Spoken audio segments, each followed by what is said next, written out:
This is Josiah Plays Pillars of Eternity 2 Deadfire. We've just arrived at the Kahanga Palace in Neketaka. We are here to speak with a person. Barati. The upper floor of the palace, apparently. Because why not make him as inconvenient to find as possible? Out of curiosity, can I talk to the prince about what happened on Tokogahara?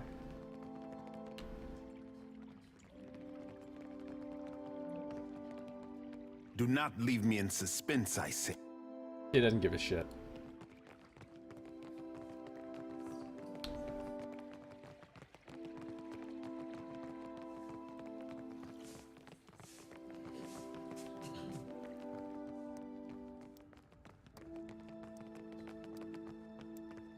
Okay, so other than Warhammer 40k and Shadowrun, can you guys think of any other science fantasy settings that actually have, like, you know, spaceships and lasers and shit, but also have, like, elves and shit?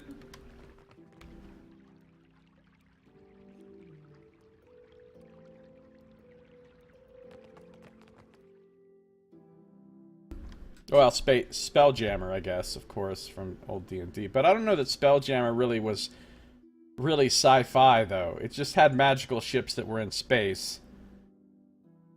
But it didn't have, like, high technology that you'd associate with sci-fi. So something with, like, high sci-fi technology and, like, high fantasy type of magic. Like Lord of the Rings shit. And, like, fantasy races and stuff. That's what, well, that's kind of like what they have in Shadowrun. Shadowrun's not really hard sci-fi. There's not spaceships and shit in Shadowrun, but there is high technology. And I don't know where this guy is that I'm even...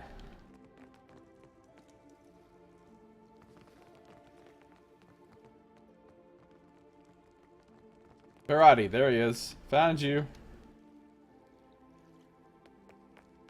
The belly of the great eel roars with hunger. Will you help Barati to calm it? He breathes heavily and stares from under a furrowed brow. We've dealt with T'Chila. With joy, not hunger, does the great eel lash its mighty tail.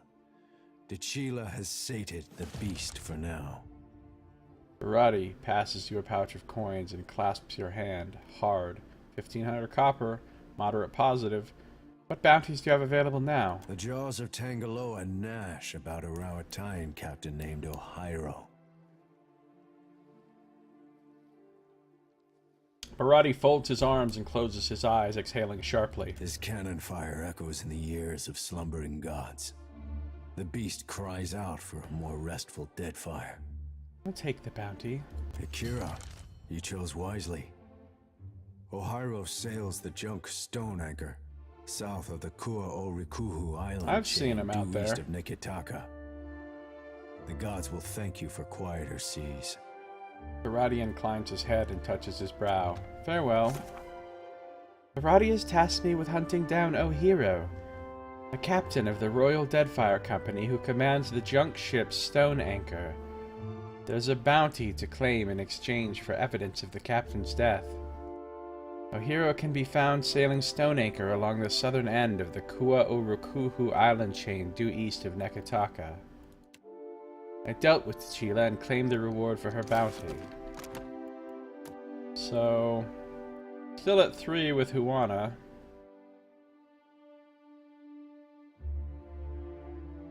Only at 1 with Neketaka as a whole, which is interesting.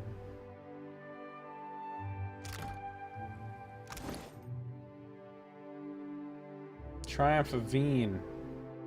Yet another triumph to my collection.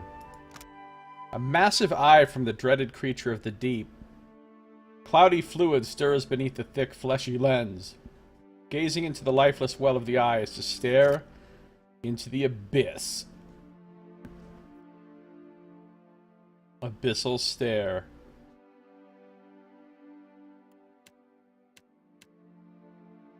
Magistrate's Cudgel. Oh yeah, I gotta find somebody scummy to sell that to. No, I did not fight a Kraken, Ozkol. I actually just found that somewhere. I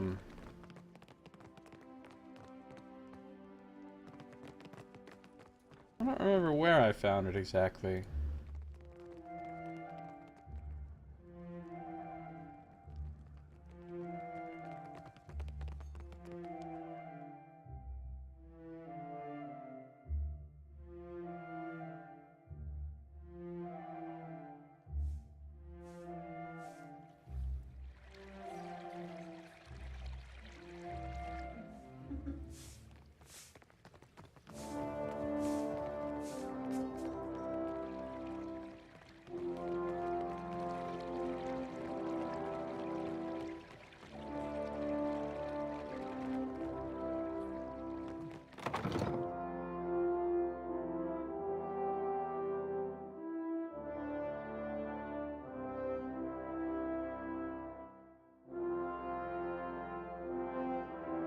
I don't know, I didn't feel like going up there and talking to her, assuming she wouldn't have anything new to say, because she didn't have anything to say about Tikawara in the first place.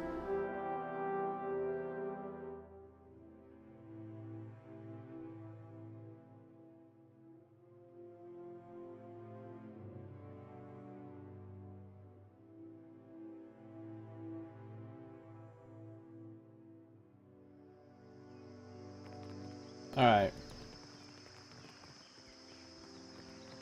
I need to go to the Brass Citadel now.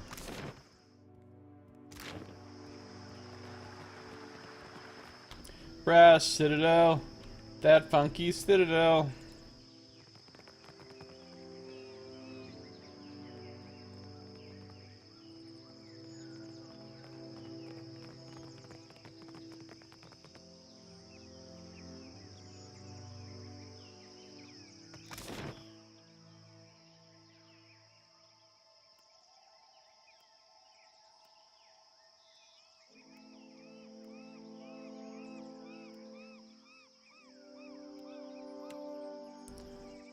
Need to go to Imperial Command.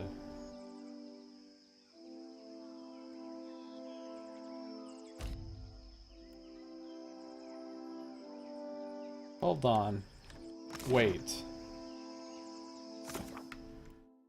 Don't I have to have Maya with me for this shit? Okay, hold on. Hold on. Back to the ship.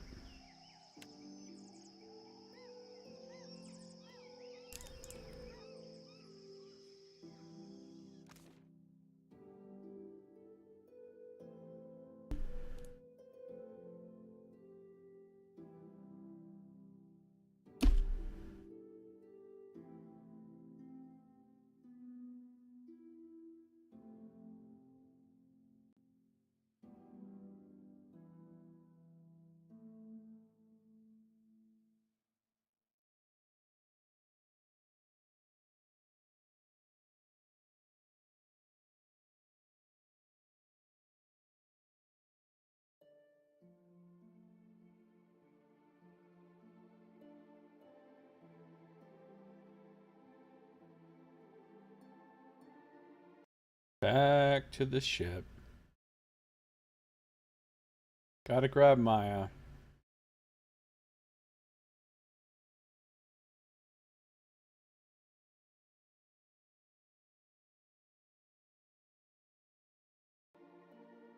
Yeah, I know, it's a pain in the ass. Well, you can also change parties by going to an inn, but yeah, that's also equally a pain in the ass, so... Sayuka? What the fuck is Sayuka?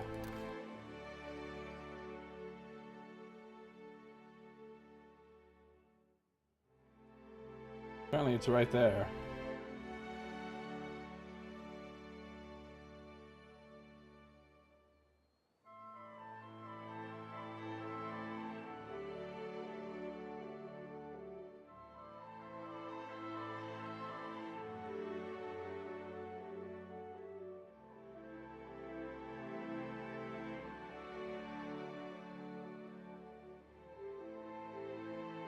I guess these islands over here are where he wants me to explore for the next cartography quest. There's O'Hero, that captain that I just got a quest to kill.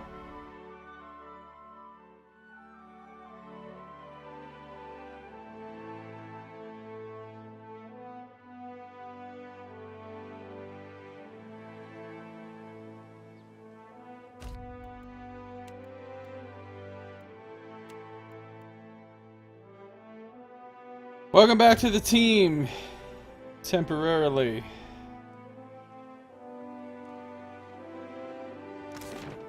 Now we go to the Brass Citadel.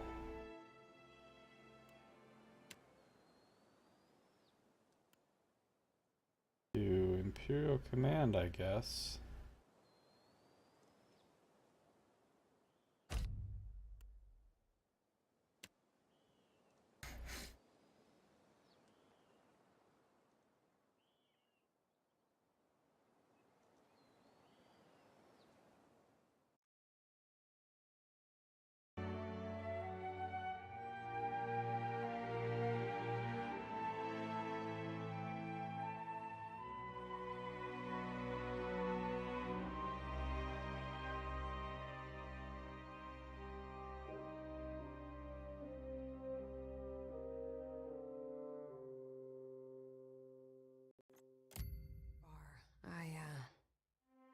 Maya scratches the back of her head. This is where we part ways. For the moment. What's going on, Maya? Asura will want me to report in alone. Sorry, it's company business. I might not be back for a few days on account of this. Maya chews the inside of her cheek and reaches into her pack. She produces a sealed missive. I'm supposed to handle this one alone. Spy shit. I won't ask you to come along or get involved. At first it seems like she's looking down at Ashiza. In fact, Maya's looking down at her feet. I'll go with you. Where are we bound? When I said I won't ask, what I mean is you aren't invited. This is a one-woman, one-bird kind of job. Your other bird friend can keep you company for a couple of days. She nods to Palagina. Without missing a beat, Palagina makes a rude hand gesture in Maya's direction. Go have fun. Chase a god, save an island. Do what you do best, Captain. He nods encouragingly. Safe travels, Maya. You as well. Just don't have too much fun without us. She nods to you, holding your gaze for an extra moment before she clicks her tongue to summon Ashiza. Can I speak freely? Well...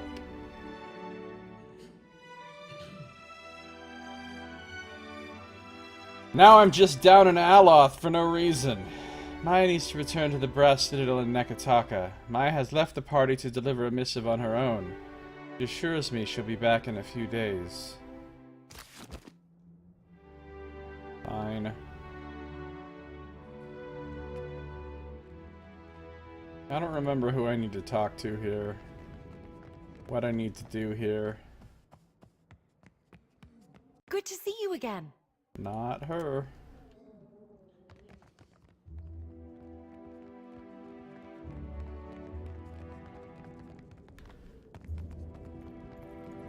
I don't even think I need to talk to the Hazanui, but let's find out. You look like you've come with a purpose. Apparently I've come to talk to Atsura, who is downstairs.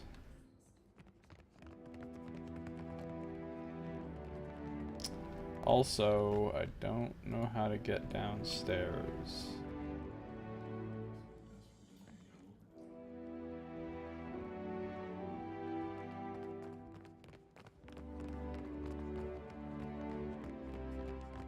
You said your other bird friend.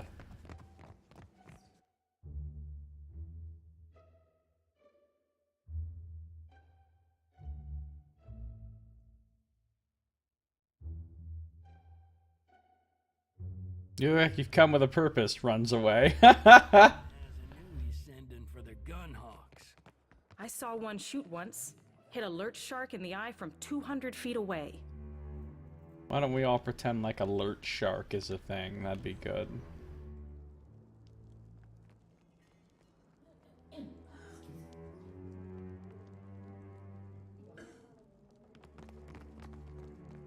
Alright, we're gonna come in here and we're gonna talk to Atsura. Clear skies. He tilts his head as he watches you, his eyes unblinking. What exactly is the Brass Citadel? He hesitates, looking at you as if the answer is obvious. It's a trading post, of course. You say so. I just did. We've already been through How do this you mean topic that? as well. You're hard to read. It comes from years of practice. It's the only way I've learned to beat Karanui at Azatoa.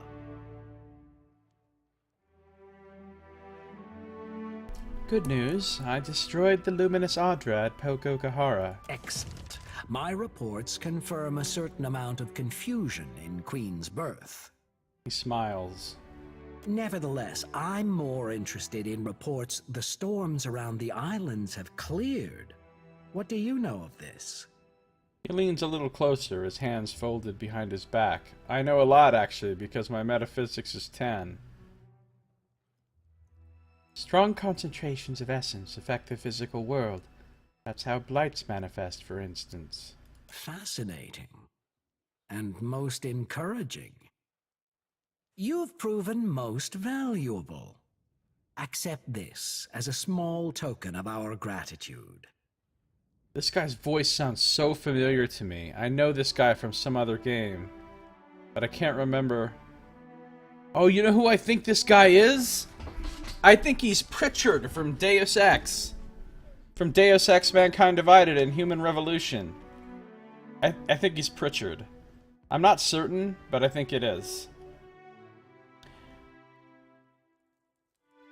Why do they want the Adra destroyed? Because the Valians want the Adra and are mining it, and so they want to set the Valians back and not let them get what they want, so that's why they wanted it destroyed.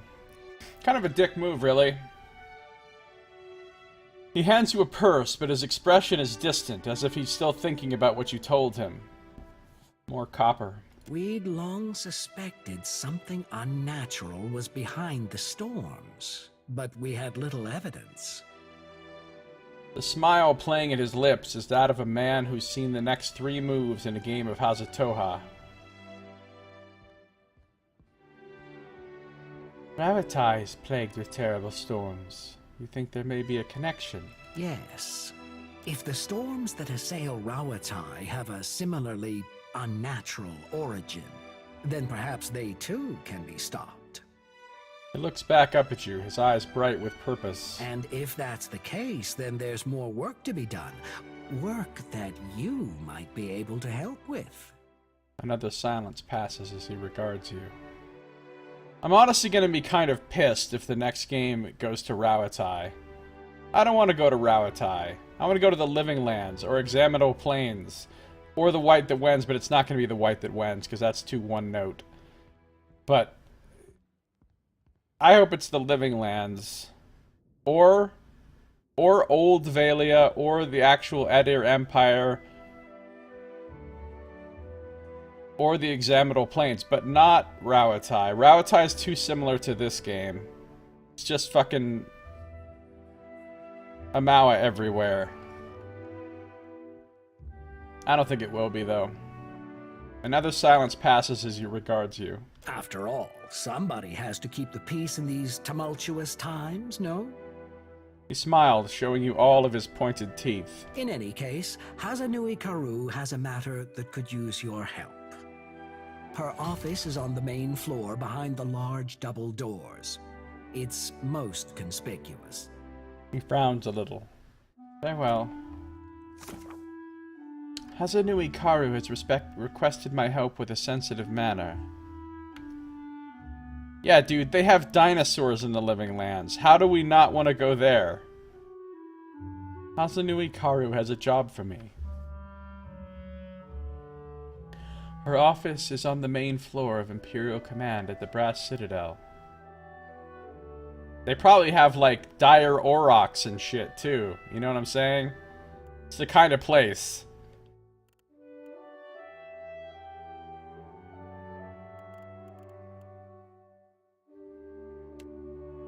Atsura was pleased to hear that I destroyed the luminous Adra pillar at Pokokahara. He was intrigued at the effect on the local storms as well.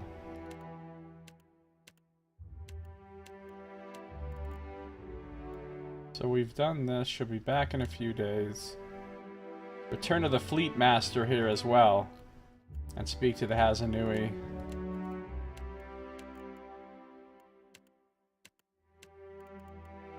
Alright. Let's go back up and talk to the Hazanui then.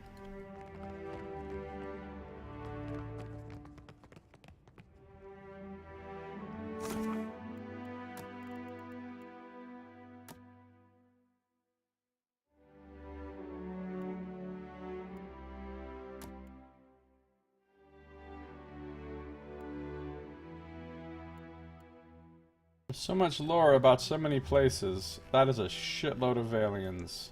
Oh, wait, this is all the phrases. Which is the fucking phrase that I like? Batso is penis, that's right. You can call somebody a dick. I wonder if the phrase...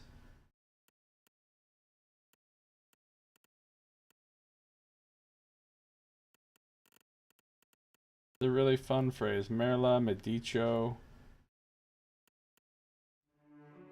I don't think they're gonna have it listed here.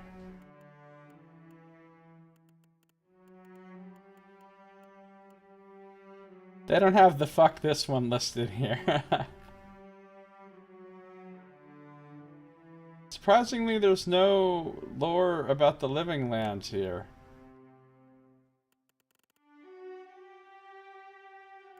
Oh, whatever.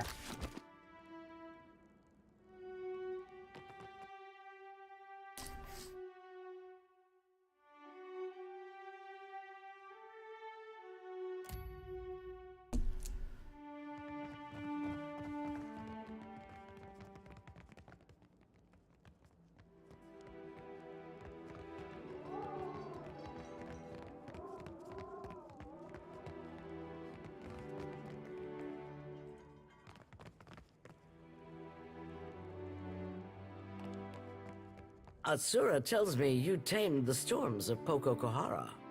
She scratches her chin with the stem of her pipe, watching you with new interest. And I'm thinking you didn't accomplish that by whispering arcane gibberish. Or whatever it is you used to do. She's talking shit because I'm a mystic with the mystic voice. She gazes out the windows behind her desk. Makes a person wonder what kind of secrets lie in Andra's mortar. Takes a thoughtful puff on her pipe. Why do you say that? She grins, smoke curling between her teeth. Don't tell me you've never gazed at a horizon and wondered at what lies beyond. Or seen a no trespassing sign as a challenge. Mischief tugs her smile across her broad jaw. In that moment, she looks somehow younger. I don't make it a point to go looking for trouble. Trouble's always out there. The question is, do you approach it on your terms? Or wait for it to sneak up on you? She takes another deep draw on her pipe before continuing. Rautai's storms have made us who we are as a nation. Hardy, driven, inventive. But they've also held us back. Forced our people to seek resources and livelihoods far from our homes and families. Imagine how much more we could achieve if we could control those storms. Her bright eyes watch you for a reaction. You think something in Andra's mortar will help you with that? Why not? The storms there cannot be natural. Not when they are so ferocious, so constant. Motions to the window. A thin stream of smoke follows her gesture. And your exploits at Poko Kohara suggest that something else may be behind them. But enough of that for now. She waves the smoke between you away. Atsura said you needed my help. There's an understatement.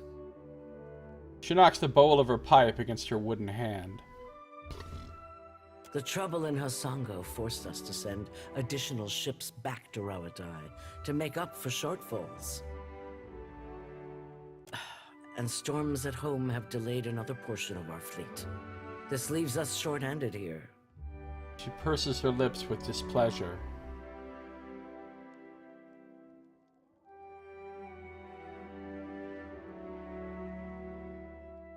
What are you asking of me? We're due to collect a special shipment for delivery to our port at Sayuka. You're just making places up now. We've contracted with a captain named Widla. A flicker of distaste passes across her face. Meet her, complete the trade, and take the cargo to Sayuka. Fleet Master Okaya is overseeing the development of some special projects there. Takes a thoughtful draw on her pipe as she looks at you, seemingly deciding what to say. She's one of the brightest minds in Rawatai, and it shows. You two will get along. Her amusement manifests in the barest lift of her eyebrows. Most of her work is, or should be, under wraps for now. But perhaps she can give you a taste of what we have to offer. What's the shipment? It'll be easier for Okaya to explain. Super secret shit. She puffs a thick cloud of smoke between the two of you. She doesn't break your gaze, but the effect is almost the same. Widla and her crew, who are they? Good sailors with a fast ship and no mind for questions. She chomps a little harder on the bit of her pipe. So they're smugglers. Along with half the population of this storm-tossed archipelago. She shakes her head. Why don't you send Widla's crew to Sayuka? Her laugh sounds like a grunt. Let's just say, I'm not keen to invite them to a port where we're developing experimental technologies. Oh no, I'm not gonna like this. Forget I asked. Any other questions?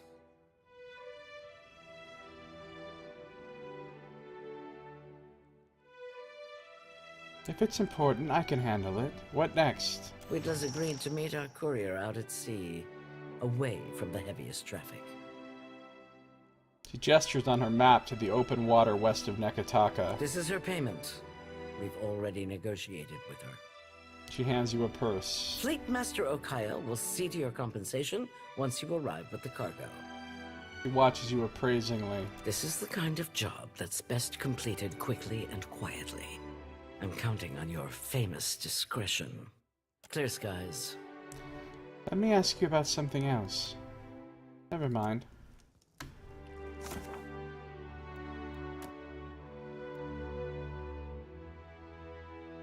Hazanu Ikaru asked me to pick up an important shipment to deliver it to the island of Sayuka. Widla and her crew were waiting at a predetermined spot west of Nekataka. I'm to meet her there to pick up the cargo. Alright. Let's go back to the Fleet Master and get the bounty Radolf reward and get the next bounty from him.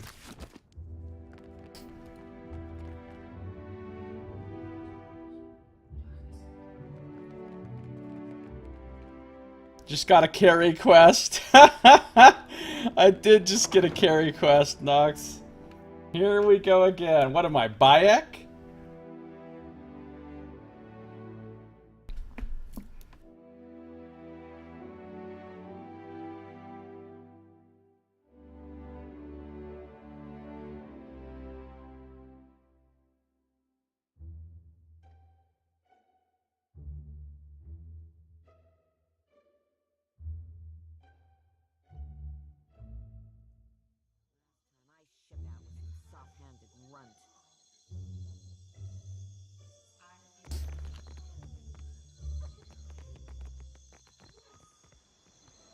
Where are the walls? The artillery? The Juana have a paradise, yet they do not protect it.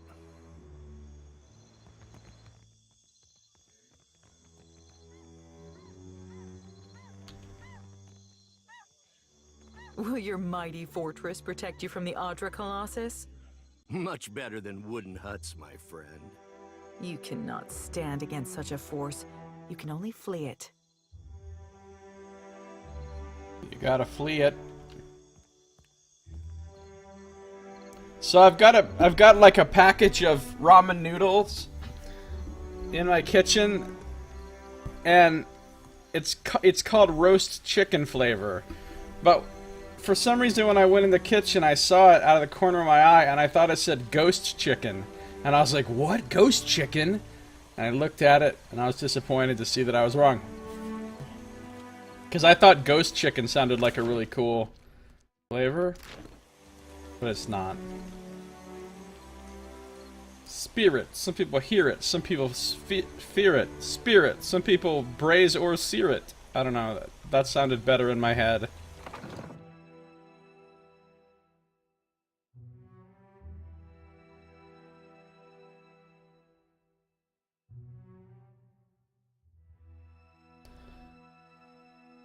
It's just not wind-blown chicken flavor. Some people braise or sear it, yeah. Yeah. Fleet Master, sup? My favorite privateer. Clear skies. Ghost chicken would be amazing. Okoyo crosses his arms over his chest. I dealt with Radolf. Then let us content ourselves that some small corner of the archipelago is safe from Valian excess. He passes you a heavy pouch and smiles. 2,500 copper. Our work is unfinished, privateer. Are you ready to hunt anew? What bounties do you have available? Captain, your final target is Burunga, a Hawana captain of many seasons. She is known for bending nature to her will and pursuing her foes with relentless fury. I'll take the bounty. Burunga commands the Dao Puger's Tooth, which braves the turbulent waters of the Afachina Channel, far to the northeast of Nekataka. Okoyo squints toward the horizon, nodding to himself. Fleet Master Okoyo has hired me to hunt down Burunga, a Hawana captain in command of the Dao Puger's Tooth. There is a bounty to claim in exchange for evidence of the captain's death. Burunga sails her Dao, Puger's Tooth, around the Ofechia Channel, far northeast of Nekataka. I dealt with Radolf and claimed the reward for his bounty. Well, I'm up to 66,000 golds now, which is pretty fucking good. She's done 9 of the 250 burn damage. Good job, Shodi. Good job.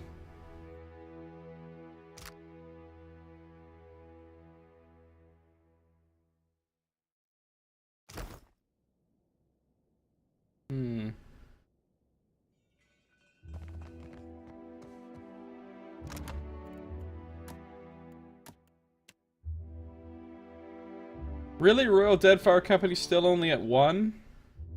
After doing all these quests for them? Ungrateful fucks.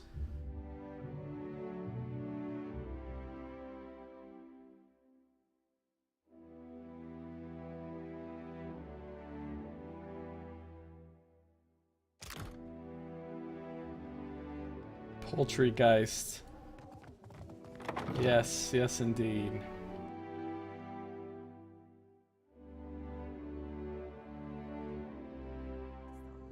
I ship out with some soft-handed runt.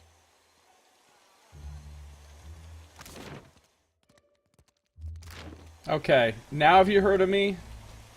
Probably not. My hands are feeling better. It's my pride. Don't take this the wrong way. Okay. I'm sure you're... Let's talk again. I haven't made a name for myself? Are you crazy? Look how many captains I've defeated. I'm the most feared motherfucker on the sea at this point, basically. Or I should be. You haven't heard of the Sea Cow? The Sea Cow! The renowned ship Sea Cow. Alright, so what we're doing now... I think it's time to go to...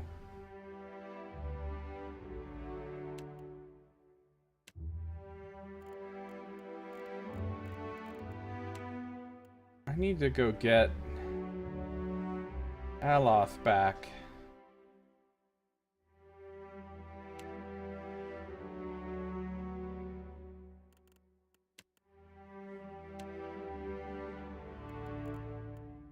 I need to go to the Sacred Stair District. I have like 1, 2, 3. I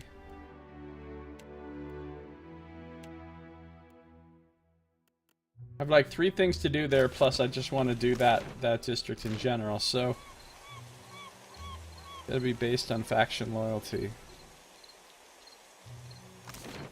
Sea Cow, the fastest pillar rammer on the 7 seas. I guess I'll go back to the fucking ship so I can get my stupid elf back.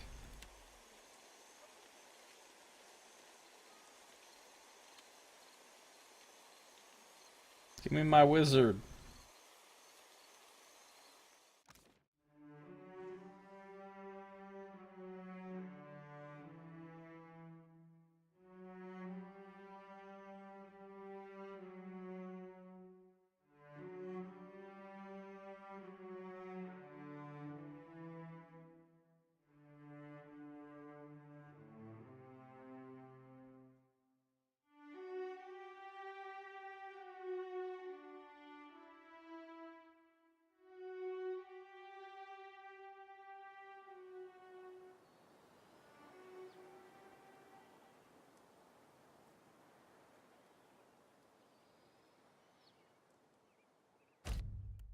Welcome back, Alaf. Oh, it actually says she's busy. I can't add her to party. That's interesting.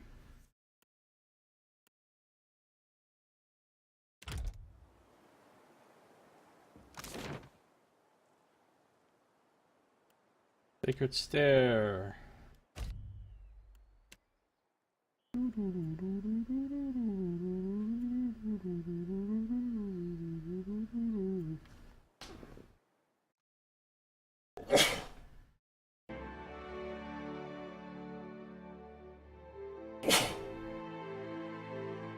Excuse me.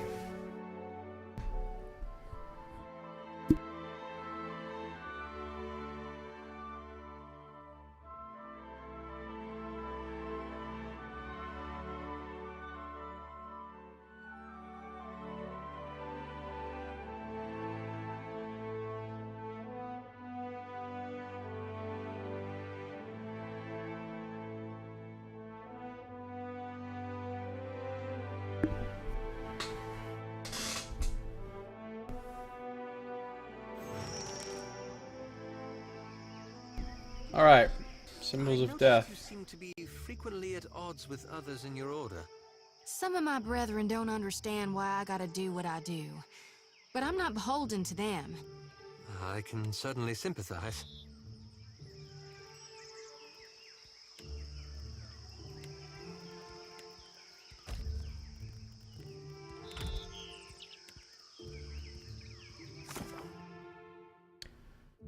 Now that I have arrived in Nekataka's Sacred Stair District, I need to find out where Aesir the Baratheon was buried.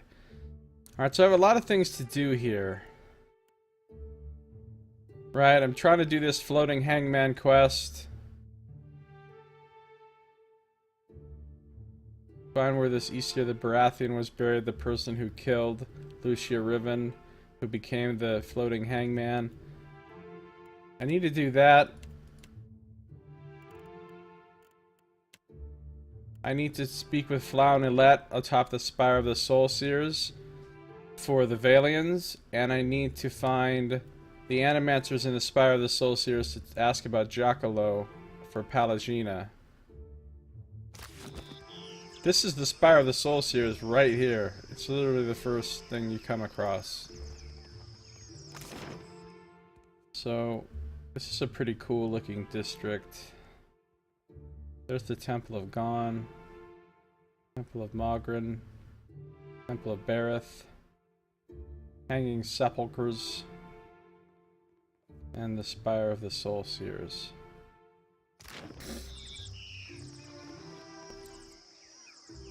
We are blessed to count you as a Huana.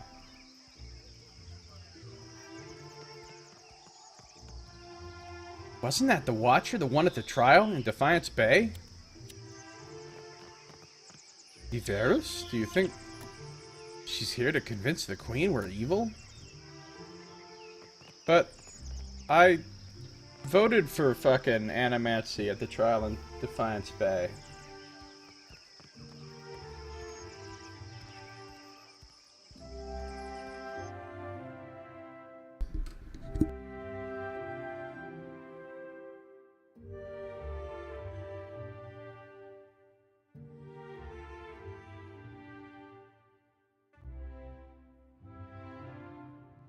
Wow, this place looks a lot shittier on the inside than I was expecting.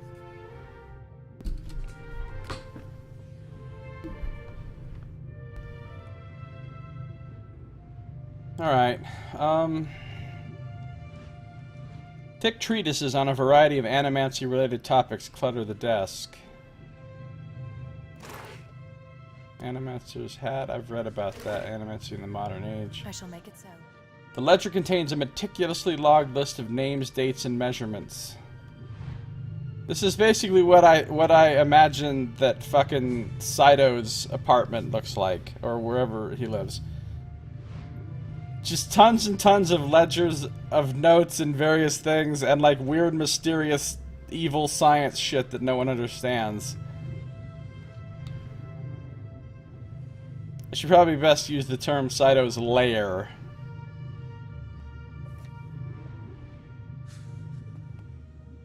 This wiring's a mess. I work with amateurs. Where were those notes? Marla, it's so humid. Let's get someone to conjure up a breeze. How does anyone read this handwriting?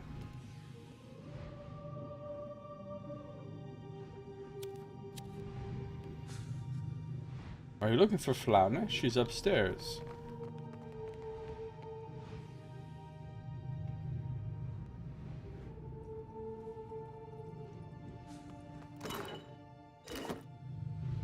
Where does this go? Cytosis. A guinea pig in the corner. Yeah.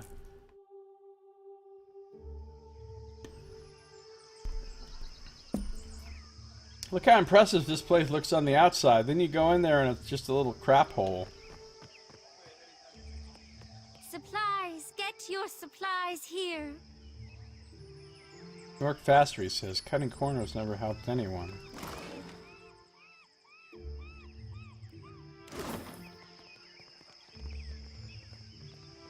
Tiabo sells Animancy-related supplies? A door watcher. Fancy a look at this stock? Straight from the laboratory. I haven't been to the roof yet, no. Let me see what you have. Have a look. Okay.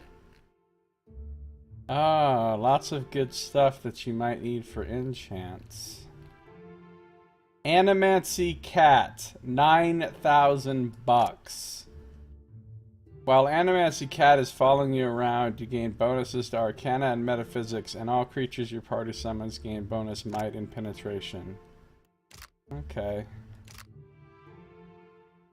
Akura's Kettle. It's a helmet.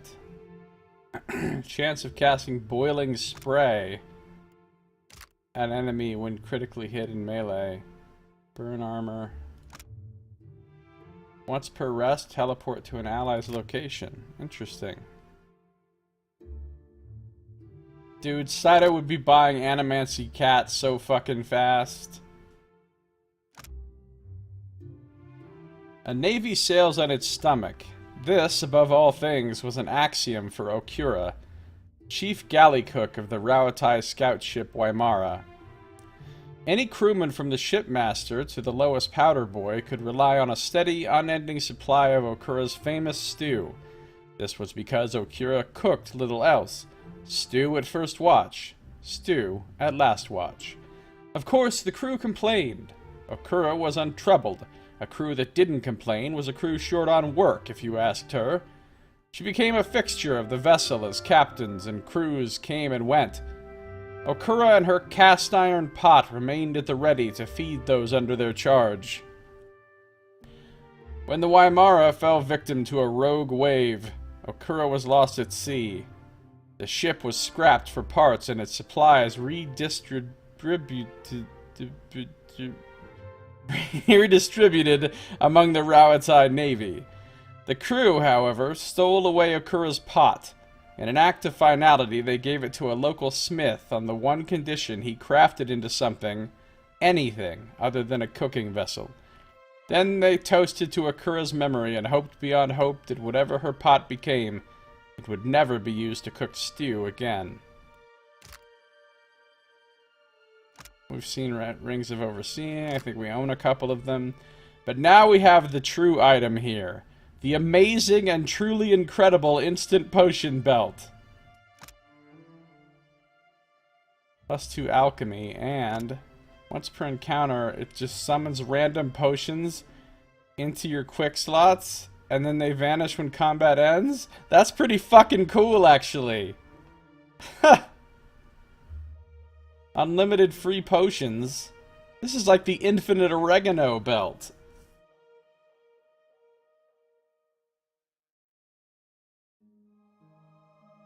Takes a while, though. And then I don't know how long it takes to drink all those potions. This genuine artifact has been ensorcelled with only the finest spatial and temporal enchantments. Using advanced alchemical materials and artisanal magic iconography, this wonder of modern arcane achievement will allow you, the wearer, to reach beyond time and space itself. Conjure all manner of mysterious and powerful elixirs from behind the curtain of reality itself, all without any training whatsoever. It has never been easier to summon potions. Yeah, alright. So we're not gonna buy that, but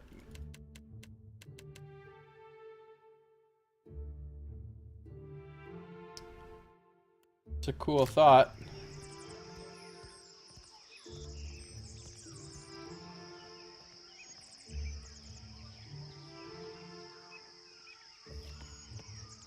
Sure.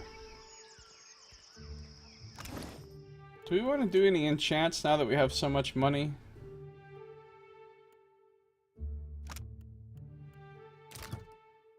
Like we can make Duskfall heart-seeking, or flesh-seeking, or superb.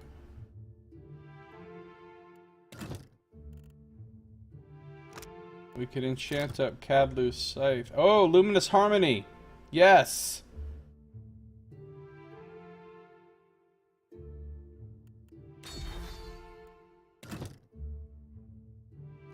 Luminous Bone Thugs and Luminous Harmony.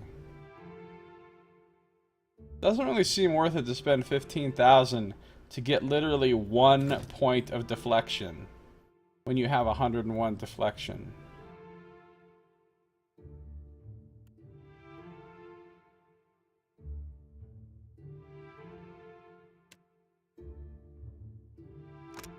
Flesh Mender.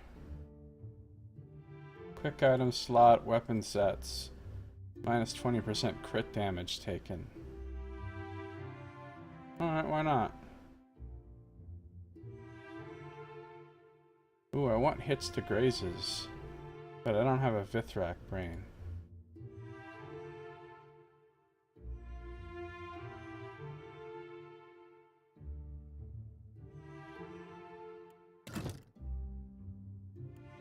Apparently she can't enchant that with anything.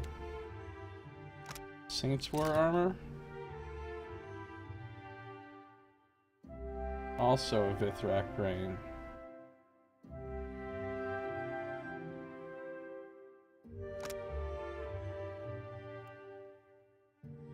Veteran's Maneuver is pretty cool.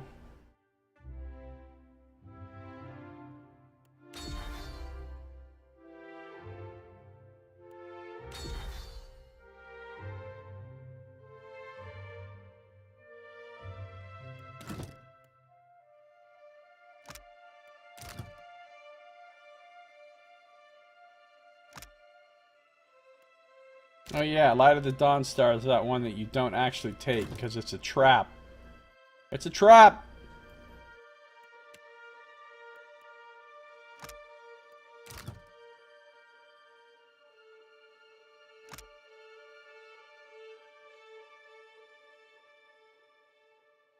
Huh.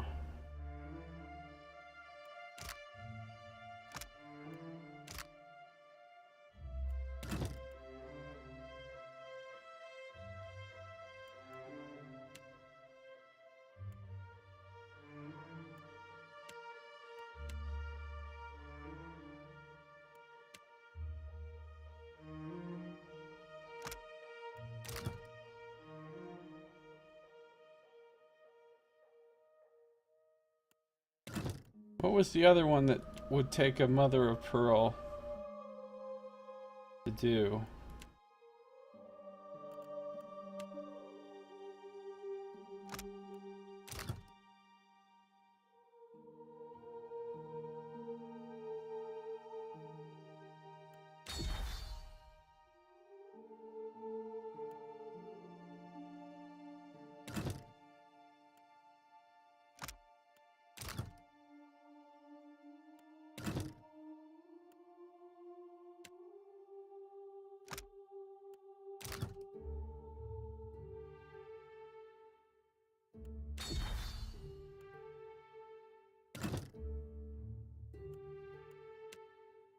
Just so it feels like I'm actually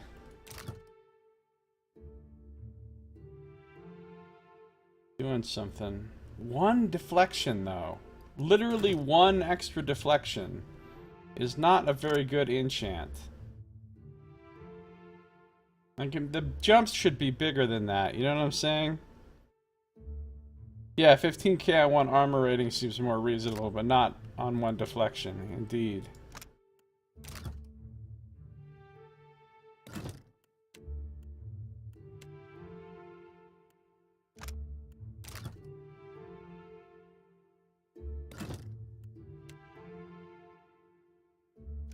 I wish I could enchant my shit. Oh, I can.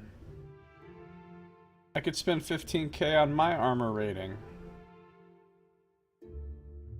Fuck it. Now my miscreant's leathers are superb. I've got an armor rating of 8.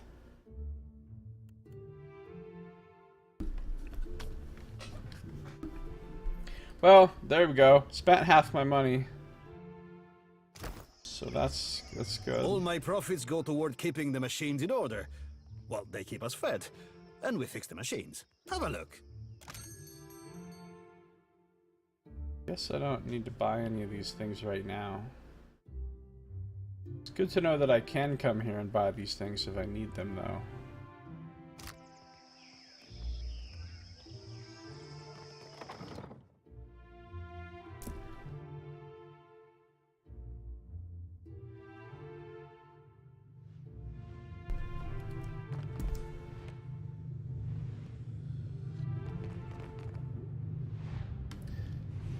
Alright, up to the roof we go.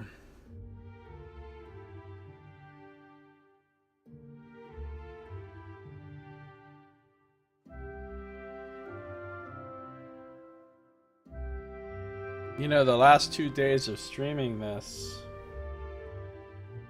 no crashes. So if we don't crash today, that'll be 3 days in a row. Alright, it does look cooler up here on top.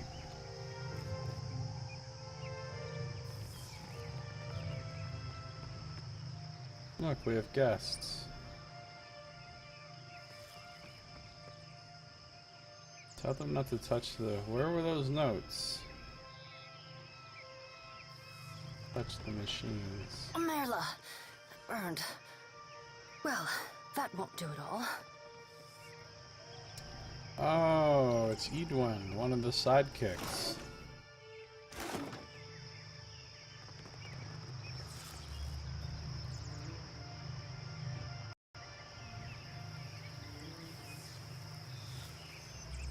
A note is scrawled into the margin between diagrams. Increase current. Lightning? She's like me. She's a pale elf cipher. A steady, white-haired elf frowns down at a table covered in coiled copper wires and glimmering shards of Audra. Her gloved hands smooth her well-tailored Valian coat as she mumbers under her breath. Currently absorbed in her work, the Animancer doesn't acknowledge her presence. Excuse me. The woman spins on you, blinking rapidly behind a pair of brass-rimmed spectacles. Her bright carmine eyes and paper-white skin mark her as one of the Glamfelon. Hello, my apologies. I didn't see you there. Her Adiran bears a clear, crisp, but difficult-to-place accent.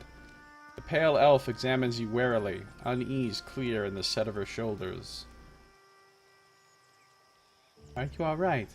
I am fine. Is there some reason I shouldn't be? One of her pale eyebrows arches. She tugs at her gloves and looks away from you. Calm settles about her like a burial shroud. They had a stretch goal that they were gonna make her a full companion in the game, like the other companions, but they didn't get to that stretch goal. So she's not. Which is not to say I do not appreciate your concern. I do. She settles her spectacles on her nose. As she does so, you notice her hands shaking. I, like the other scholars here, am engaged in the study of the soul sciences. Was there something you needed, or may I return to my studies? Pretty sure it's the same voice actor as the narrator. The thin lips settle into a crooked smile. As she speaks, a drop of blood rolls out of the elf's nose and drips onto her lips. She pulls a handkerchief from her coat pocket and wipes away the blood without a word. You're bleeding. Indeed. I apologize if you find the sight of blood unsettling. Though, from your appearance, I would expect you to be well acquainted with it. In any case, why are you here? Attack? What the fuck? I don't know what you are, but you're gonna die!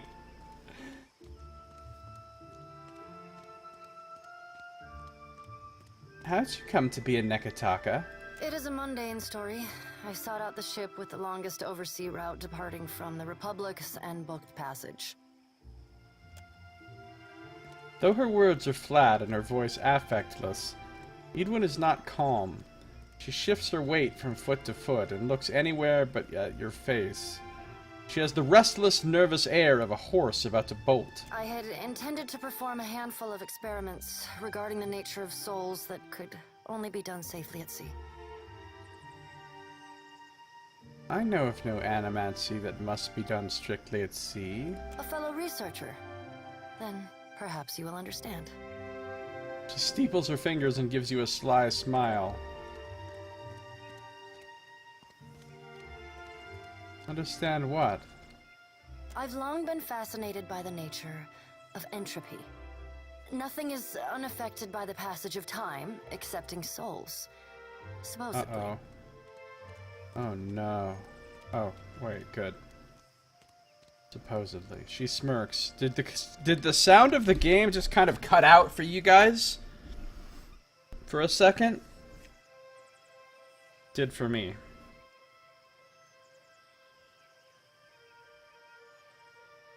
Is it not possible that repeated reincarnation damages a soul?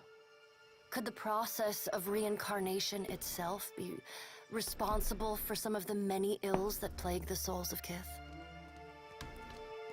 Yeah? I deduced that it was possible to escape the cycle. Escape Bareth's grasp. To remove one's soul from the wheel. That's how ghosts happen. In the absence of a corporeal anchor. Her lip twitches. In which case you get undead. Apologies. Was there something you required?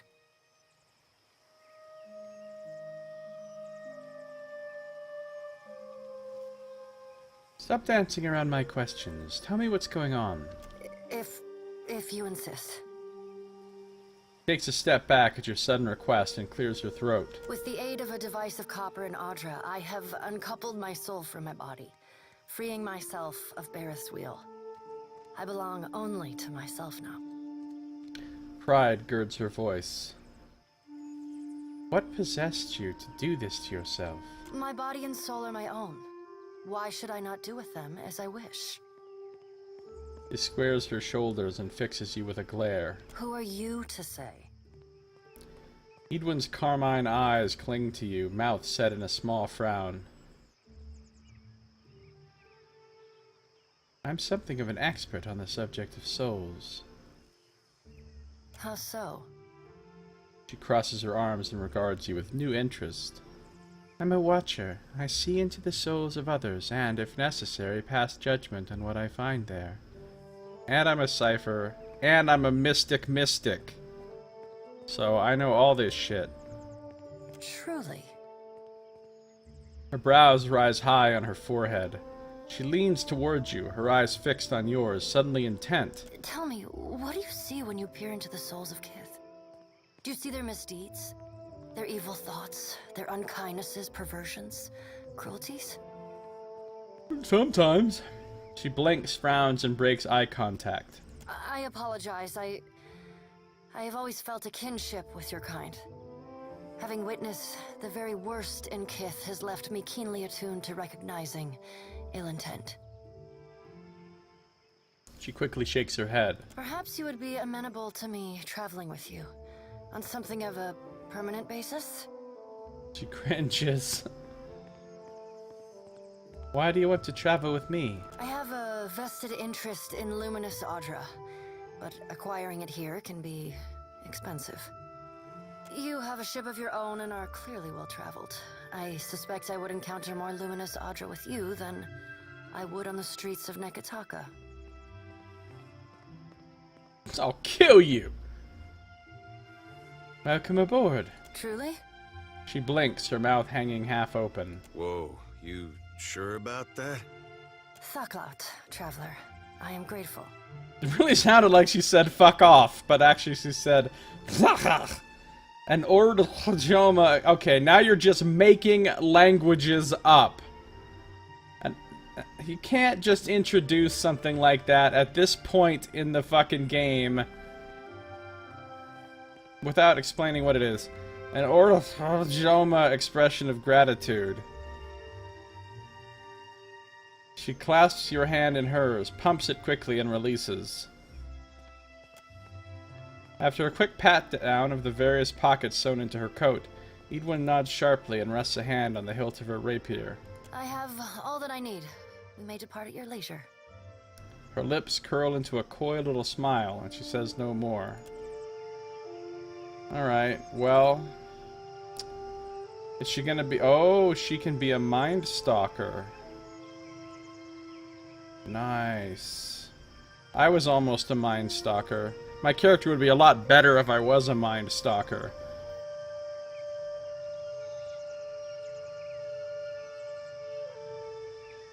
Although, I'm a Cipher, so I could just make her a pure rogue.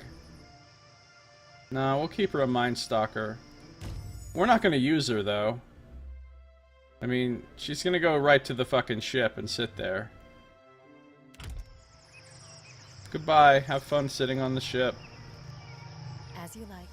A note is scrawled into the margin between diagrams. Increase current. Lightning? Ah, there's Flaunalette. Here's a pillar of Audra. Ram it! Ram it! So, come up here often? The hum of the machine dips into a lower tone whenever someone stands within arm's reach. Every day with you.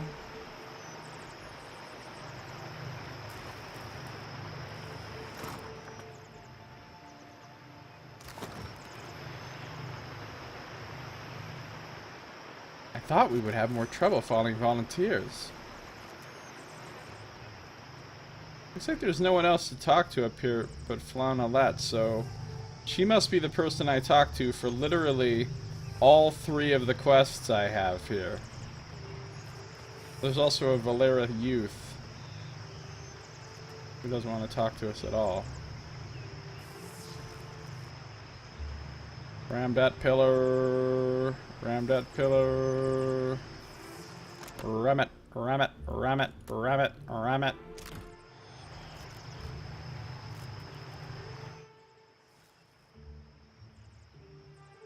From her unkempt hair to her agitated pacing, Flaunalette gives off an air of restrained chaos.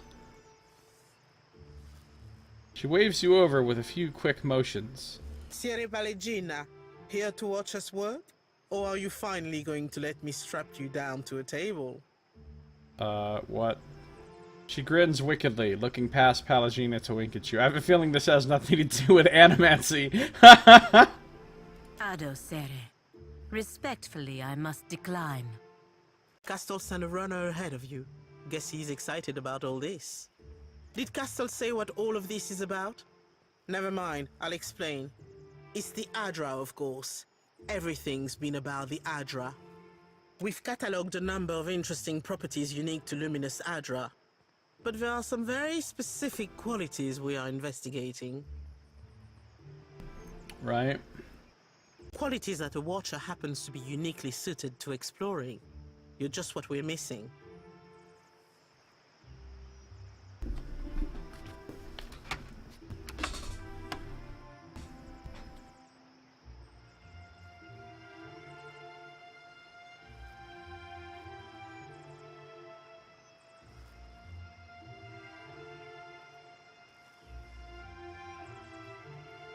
All right. Well, I'd be happy to help however I can. Gilardi, what a relief. You won't regret this. I probably will. Let me run you through the theory, and we'll get to the test itself. Luminous Adra has special effects upon Kith. Even to the humblest, it offers some small improvements. Rejuvenation, vitality, the kind of thing you sell to people back home, ne? But what about those who have already harnessed their own essence?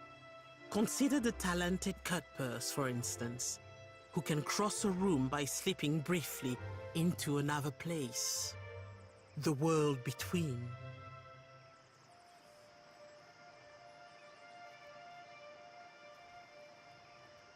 It's funny that no one explains the history of this Adra obelisk. It would be kind of a big deal, whether it was naturally here or was transported here. Well, it's old Ingwithan shit, right? These are presumably old Ingwithan ruins like everything else. And who knows what the Ingwithans did or how they did it.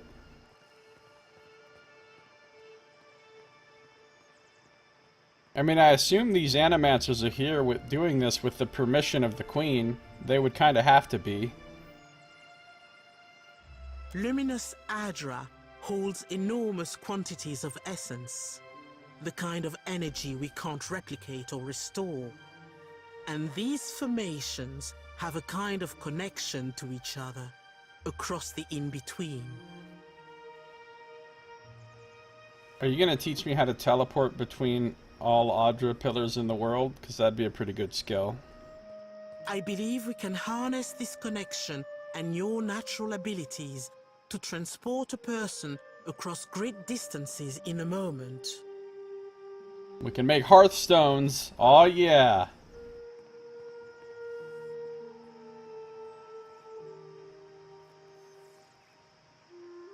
When you say you've been researching the effects on Kith...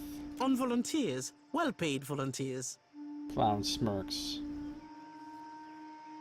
So you could say travel across the city? Hey! We could use this technology to get around without loading screens! That's the technology I want to research. Get from one place to another without a single loading screen. This is the future.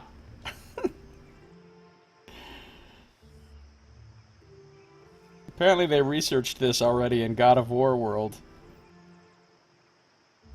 So you could say travel across the city? That is the very least of it, Amica. We've only managed short jumps thus far. I'm hoping that your own gifts will make the difference. We've collected a number of illuminating readings, and our machines are ready to harness the Adra's essence. But for the moment, we are effectively blind when it comes to targeting the next pillar. Target the pillar. Now, if someone were capable of sensing that essence in the in-between, even of manipulating it, someone like a Watcher, for instance.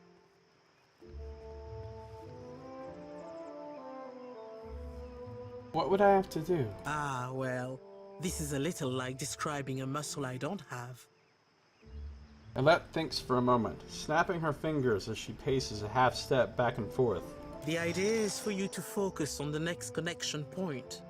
The machine will use that new link between the Adra veins to create a tether, as well as provide the energy for you to jump effectively. What's really exciting is, so long as you are holding that connection open, Your companions can jump alongside you. And there's no risk I'll show up missing limbs or nothing? The next spiel is due east of here, in the middle of a farm. It's not as tall as this one, but you shouldn't have any trouble finding it. Oh, and don't worry. We paid the farmers. What if something goes wrong? There was that fellow that jumped a little too far over the edge. Stop scaring our assistant. I have to take care of something We'll first. get everything ready for you.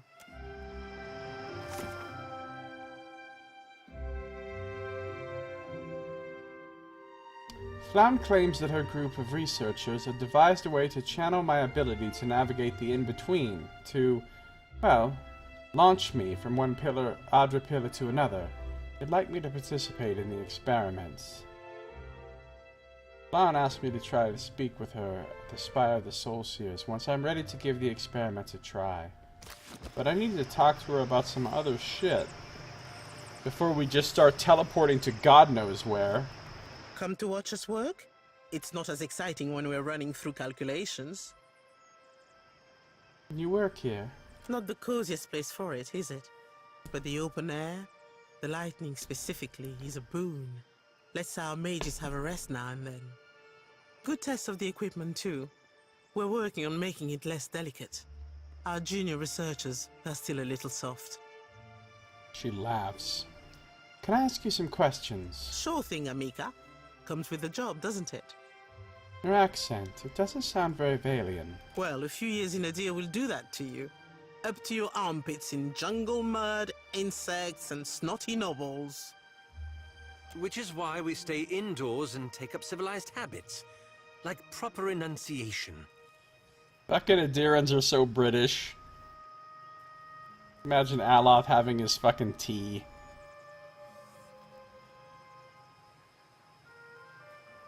Seems like a strange place to run experiments. It took us a few months to adapt. A few bad shocks too before we finished proofing the machinery against rain. I like to think it lends it all a little drama, no? Besides, how better to honor Helia than with invention? Alagina tries to muster a weak smile, but it gets contorted into an annoyed grimace along the way. Sorry, tried to smile. Shit went wrong.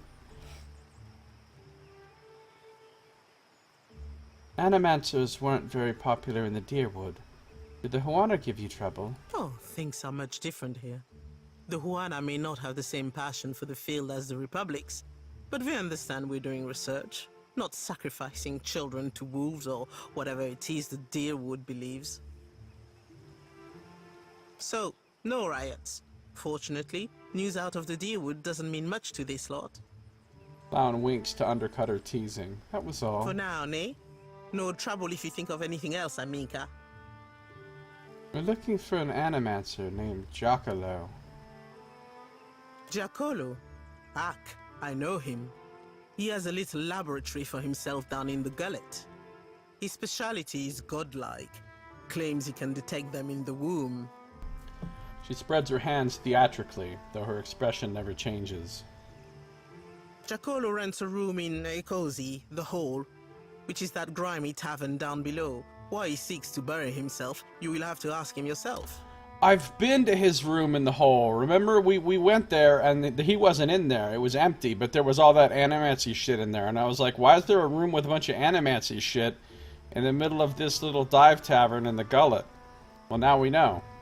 So I know exactly where Giacolo's room is. Not many animancers down there, so he should be easy to find, if they haven't stolen all his equipment. Or at Ogori. Golden wishes. Sounds disturbingly like golden showers. What can I do for you? I'll be on my way. I've learned that Giacomo has been conducting his research out of a room at the Hole, an inn in the Gullet. I should search for him there. Except, I had another quest here. Which one was it? The Man of Chimes.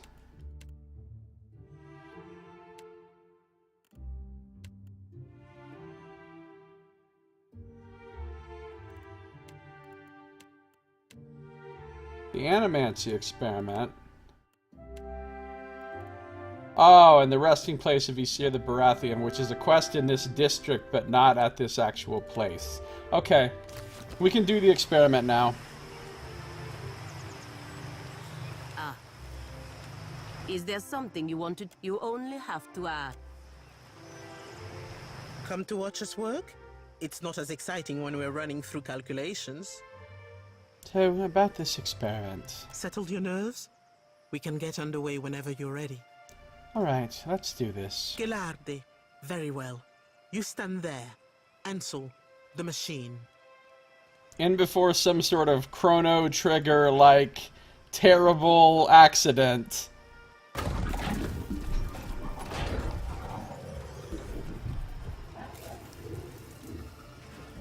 All right, Watcher.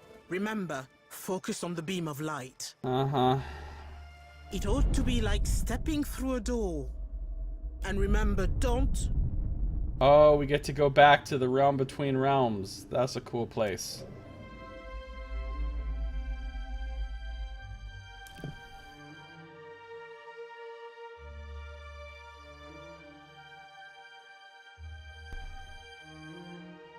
Someone was wearing a pendant of mysterious origin and made all the gates go boom. Ooh, this is cool.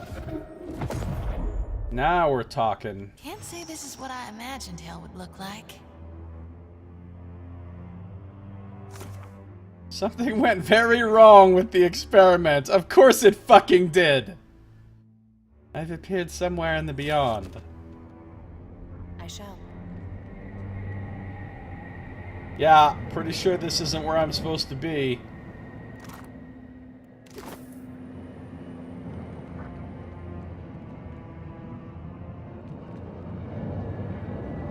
What could go wrong, right, Hierophant? This is why I safeguard the souls in my lantern. Traversing hell ain't always as easy as it ought to be. Dude, they have some pretty cool shit in this game for fucking side quests.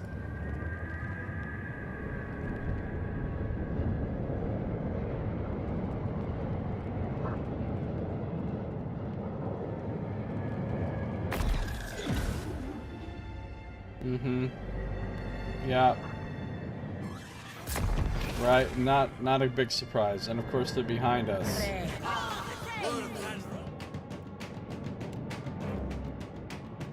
Ringleader! Oh wait, it's just the one thing?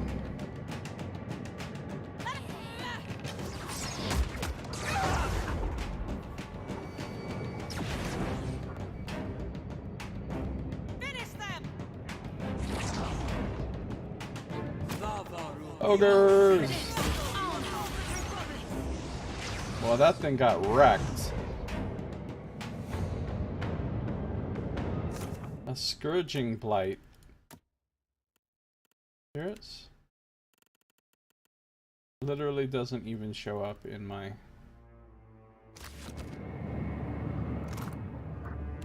Why would it only be one? Certainly. Are we still on the correct... Yeah.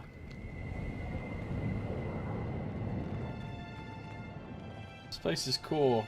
This does kind of remind... Well, not really. I was gonna say it reminds me a little of Helheim in God of War, but it's quite a bit different, actually. You up there, run! We have to go.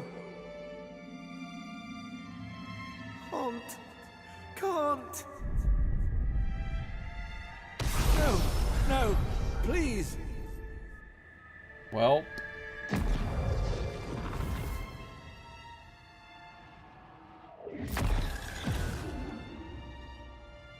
Help. Are we seriously pretending like that one Scourging Blight is any kind of a challenge?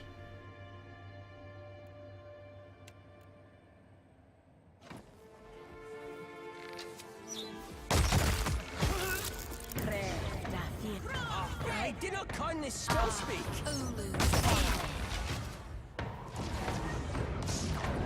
Path of the Damned, y'all. Only for the bravest of players. Indeed. Of all my people. I am the last. I cannot die here. Ikira, a wave the size of a mountain.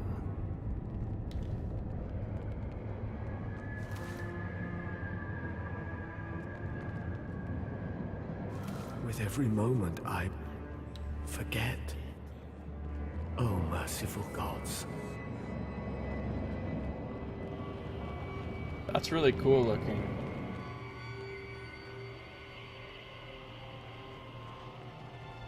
What?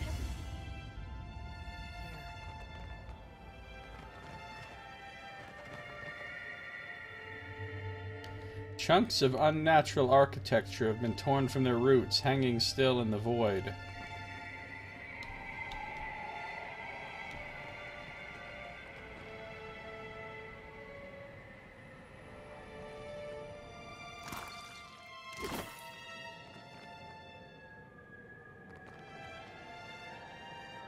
I conquered every city of the Greylands. They will remember my name. I did not kindly spell speak.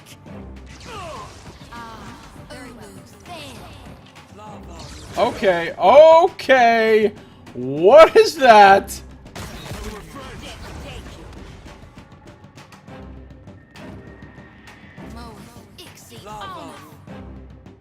Look, whatever it is.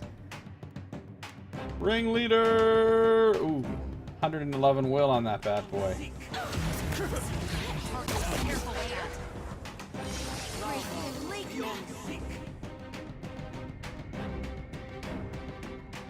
It looks strong.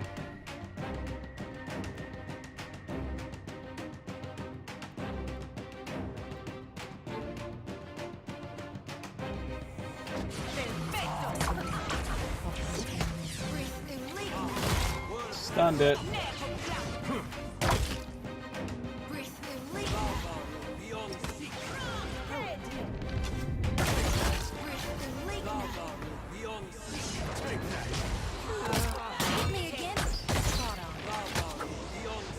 We're kind of dominating that fucking thing. Not literally, but...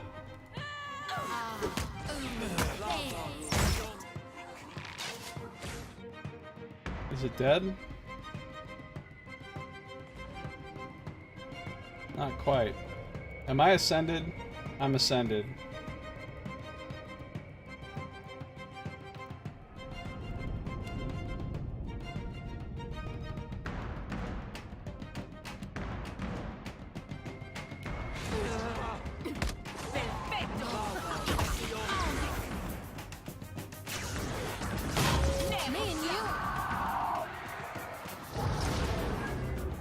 A wall formed from tessellating blocks of bismuth. What the fuck is bismuth? Rises before you, and from out of that wall juts a face at least 3 amauas high. Its mouth hangs open in a silent shout, eyes wide. A damp, frigid wind screams between the rocks. It carries whispers in its wake and chills you to your core. What have we here? Oh shit, we've got Death Aurochs talking to us. It's Remergond! The voice of Remergond rumbles from the stone. A wayward watcher has wandered into my realm. Whatever should I do with you? The god chuckles, a sound like boulders crashing like a mountain down a mountainside. I bet Remergond has rammed some pillars in his day. You did not receive an invitation to my realm, Herald of Barath. Tell me, why should I not grind your soul to dust? The stone face splits into a broad smile.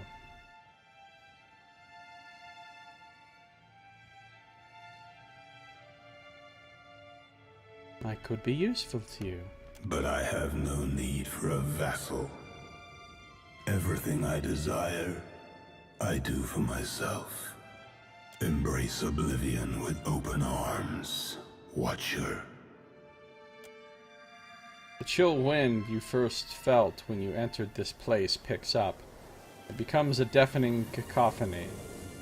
A shriek so loud and sharp it might tear the very bones from your skin, or shred your soul to cobweb tatters.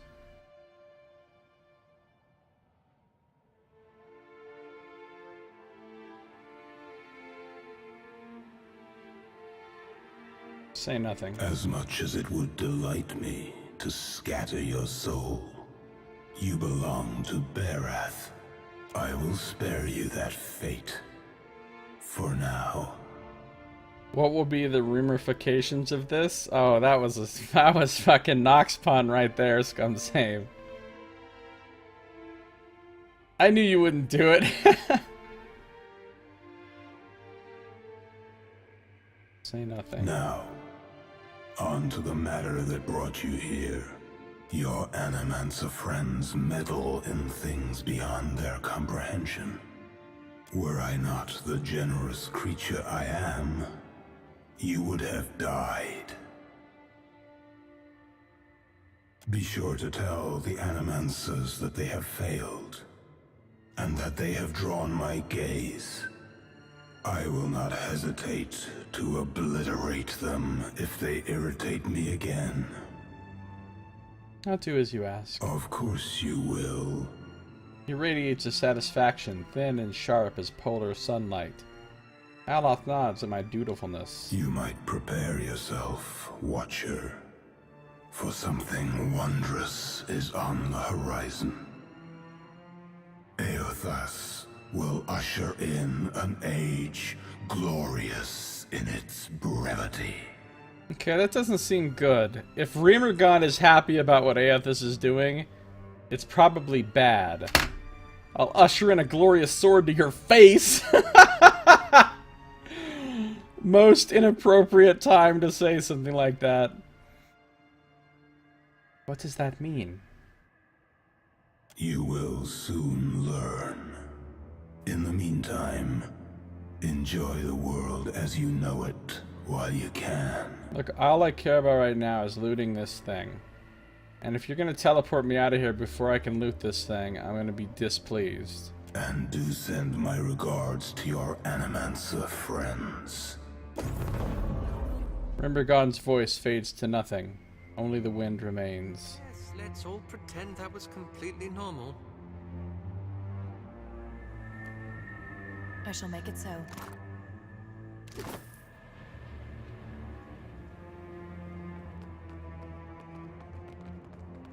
Gods, an end at last. I beg you.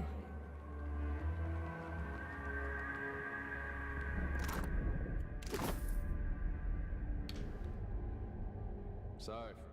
Flickering motes of energy stream toward the vortex in an unending march. She te kalsi bizu. Ye ked tigewu tikiki. What?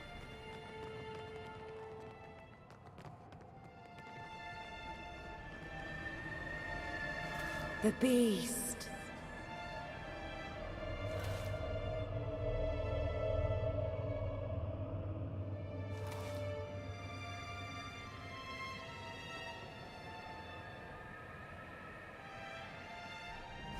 The beast of winter. The beast of winter, right? That's Remergond.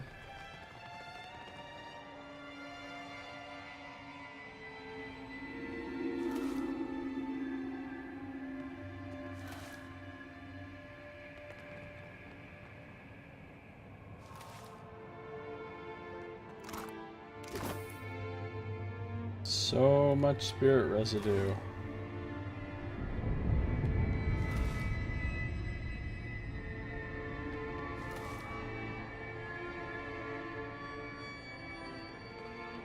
Well, if I needed spirit residue, I sure do have some now. Stone face is silent, though you cannot shake the feeling of being watched. Who watches the Watcher? Remergond does, apparently. What's up, Tim? How you doing? Welcome, buddy. Your ashen tusks shall be ingredients for my armor upgrades. I guess we're done in the realm of the Beast of Winter. It was not really as scary as you would think the realm of Fremergond would be. In fact, it was amazingly unscary. Even with alleged Path of the Damned and alleged level scaling on. I'm still not convinced that that's actually even the case. My UI could just be lying to me, since we have used a fucking weird cheat to turn those things on. They might not even really be on. The cheat just might make the UI say that they're on.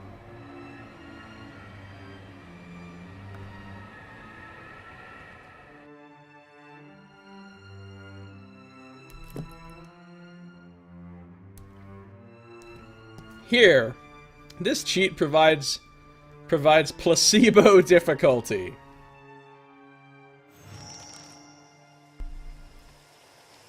Watcher, can you hear me? You raise your head to find yourself surrounded by anxious faces. Flame withdraws the finger currently prodding at your temple and nearly stumbles... Oh, not Flame. Flown, the person. I was like, Flame is withdrawing its finger? What's this? Ghost Chicken, currently prodding at your temple and nearly stumbles backwards. Oh, thank the gods. Thank Helia. Merla, you had us in a panic. Clown sets a hand to her chest and fans herself with the other. I don't have to tell you it didn't work. The current spiked and you went completely still. Breathing, but nothing else. We sent for the physician. Myself, I was about to try throwing some water in your face. What happened? Did you feel any pain? Do you remember anything? First of all, if you throw water in my face, I'm going to dominate you and make you throw yourself off of the fucking cliff over there. So let's not do that.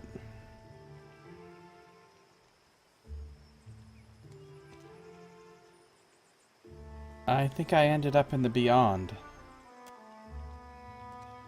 Clown raises a brow, but the other animancers look at you with undisguised curiosity, even awe. What was it like? Cold. Weird. While you speak, one of the researchers prods you gently with a copper rod. Rod prod. You hear the device in his hand give a high, piercing whine. Well, now what? Sientere, Watcher, truly. It seemed we sent your mind further afield than intended, and without the rest of you in tow. Not entirely outside our predictions, but not the result we wanted. We have stipend for volunteers. You're welcome to the sum of it. I hope it goes some way toward earning your forgiveness. Are you fucking high? You sent me to the realm of the god of oblivion. And now you want to give me 400 copper? 400 copper? You literally sent me to like the fucking most dangerous place. My soul was almost obliterated. And now you're like, well, sorry, here's 400 copper. Officially not well paid enough. Officially, I'm not getting paid enough for this shit. Just as I hope this hasn't put you off helping us. It has. You just have to adjust the current, give you a chance to control your flight, for want of a better word. My bad, here's a few shekels.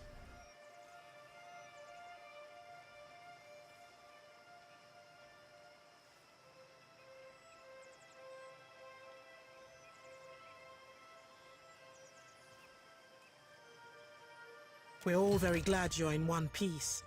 We'll have a look at the machines, figure out what went wrong. Until then, I'm sure our friends at headquarters will want an update, and to see I haven't done you any permanent harm. We'll send word when we're ready here. Good. Why do it now while I'm already here? Let's see how many more loading screens we can get for me going back and talking to them, and then having to come back here again. Sounds good. Sounds like you have a good plan there, Animancer. While the Animancers prepare their machines for further experiments, I can report to Director Castle for more work. I'll be at the Veiling Trading Company headquarters in Queen's Birth.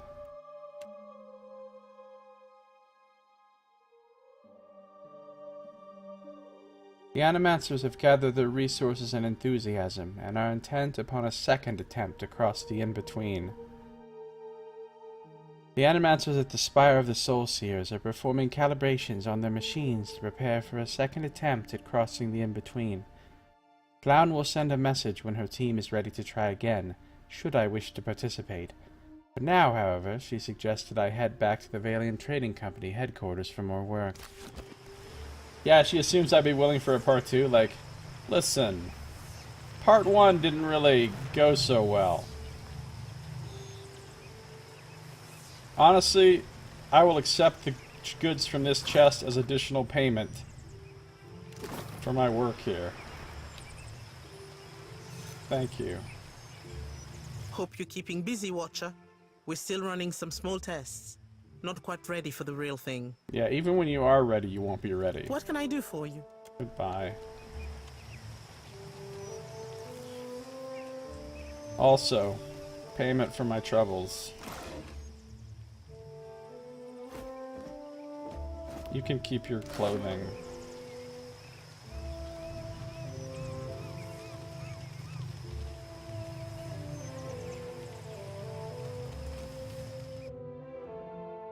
The company. Yeah. Back to the company.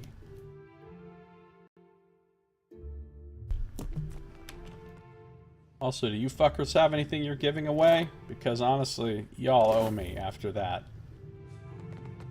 Y'all totes owe me. You can keep your junky books and hats.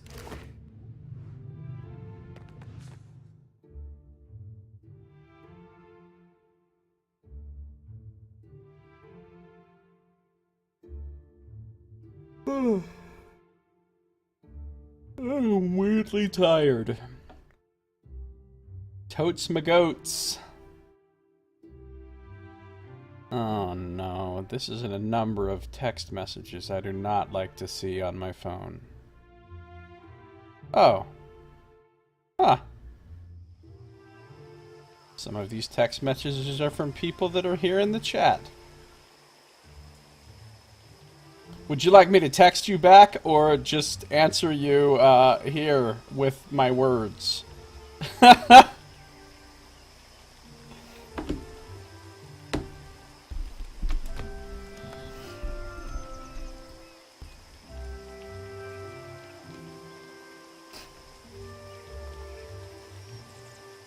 Yeah, actually, I am quite intrigued by Detroit Become Human. It looks like something I'd definitely like to play. I don't know when it comes out. Isn't there some, like, demo version of it out now?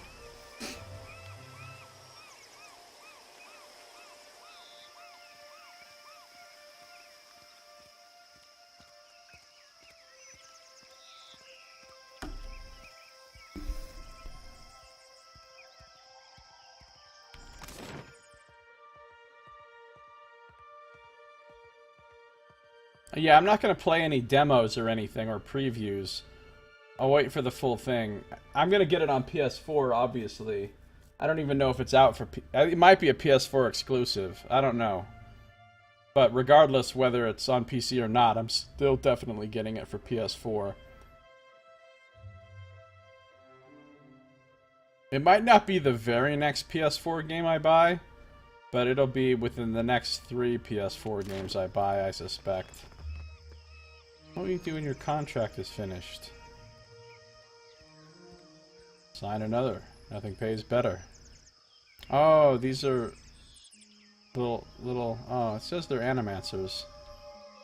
We're probably just being generous. They're probably just research subjects.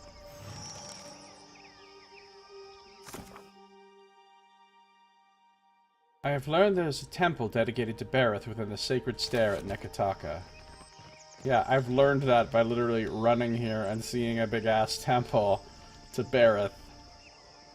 Well, this must be where Homus McGee's grave is.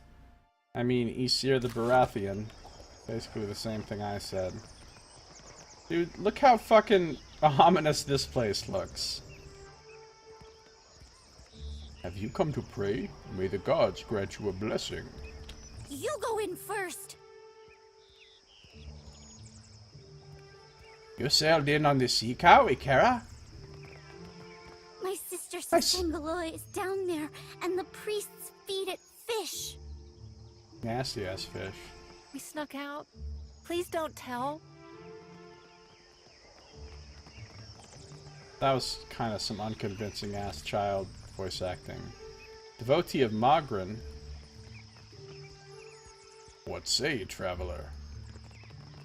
You seen the view from up here? Well, I mean, I'm literally standing where you're standing, so odds are pretty fucking good I've seen it.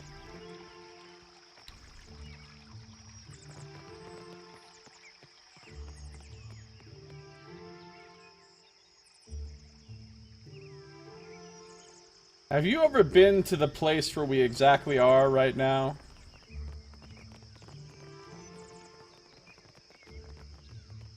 Theora version of donating plasma. The winds whip violently along the cliffs below, carrying the sound of rustling trees with them. So there's this door, there's this dodgy ass entrance. Bunch of stuff I can take over here. Hagfish, oh yeah. Oh. Oh, this seems like a bad idea. This tree, its roots digging deep into rock and bricks, hangs over the ledge of the precipice. Below, an open tomb clings to the sheer walls of the cliff. Let's peer over the precipice. The precipice drops hundreds of feet into the lower districts of Nekataka. Strong winds assail the cliff, whistling as they crash against its rocks. A few yards below, the ledge of an open tomb rests on them. Rope and grappling hook that shit. You tie the grappling hook around the trunk of the tree. A couple of firm tugs convince you that it'll withstand your weight as you climb down.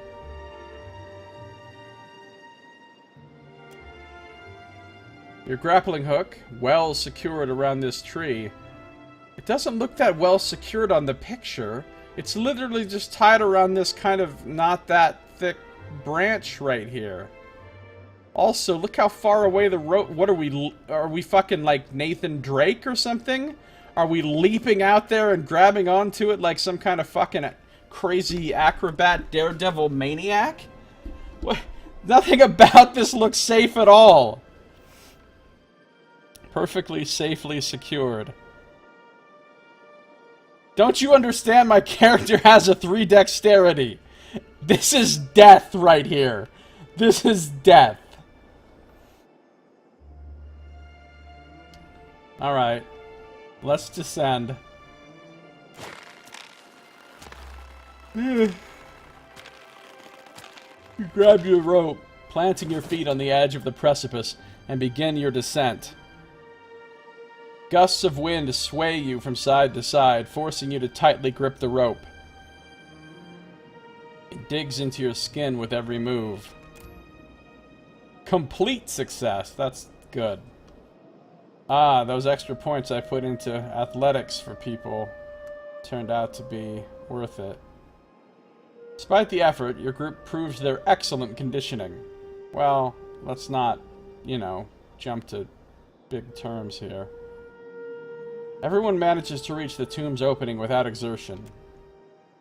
You stand on the narrow ledge of the tomb's entrance, its passage leading into darkness. Your rope dangles from the tree above. Let's look inside the passage. Light filters inside just enough to illuminate entombed skeletons resting in alcoves hollowed out from the rocky walls of the cavern. The stone slab floor appears to have been laid hundreds of years ago. Ahead, the passage disappears into darkness. Follow it.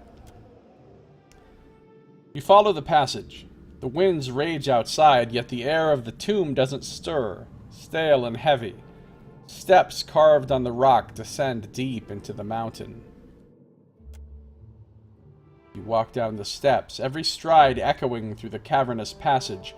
Skeletal remains poke out of niches on the walls, lining up the way until the steps land into a narrow corridor. You stand before a hallway. Its columns frame dozens of tombs hollowed into the rock. Cubby holes line the walls. Skeletal remains litter every alcove and spill onto the stone slabs that tile the floor. Okay, let's inspect the hallway. You carefully scan the corridor and focus on every detail. Skeletal remains, probably dislodged from their cubbyholes over centuries, litter the edges of the walls. Judging by an emblem etched on the stones of the tombs, members of the same clan or group lie buried here. A faint sparkle catches your eye. Under a pile of bones collapsed inside an alcove, you discern something glittering. It seems to be within easy reach. Easy. You are perfectly safe. Yeah, the first Pillars of Eternity has some of these, but it doesn't have as many as this game, and they're not typically as extensive. You stand before a hallway. Okay. Let's retrieve the glittering object, because what could go wrong? In the Hisango swimming event check, my Takeho, a literal Sharkman water shaper, failed the check and got injured. That's pretty funny, scum save. I think Aloth got injured in mine. Glittering object from the tomb. You reach inside the cubby hole, digging into the pile of bones and stones. Your fingers touch something cold, its surface smooth as glass. You grab it, surprised at its weight, and pull it out to reveal a large ruby resting on the palm of your hand. Uh-oh, in before a shadow demon appears to kick our ass. It's a ruby. Let's cross the hallway and continue. You stand in a dark, narrow cavern. The path ahead twists in its descent. Continue down the twisting cavern. You continue onward, following the turns on the path with careful but sure stride. As you round a bend, a drift of cold air announces the end of the narrow passage. Its exit appears ahead, flanked by half-interred bodies. You step out into an enormous cavern, its walls and sharp cliffs riddled with tombs leading into places unknown. Uh-oh.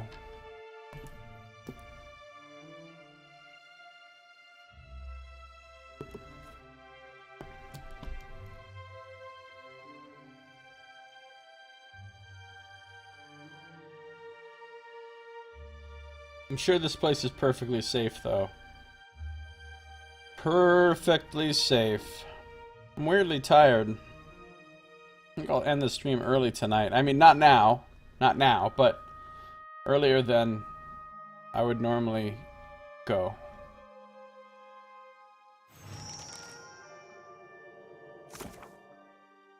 Oh, I found the tomb. I've entered a complex of catacombs under the Temple of Berith. This should be the place where Aesir was buried. It's like extra perfectly safe. It's even perfectly safer than normal things that are perfectly safe. It's the Hanging Sepulchres.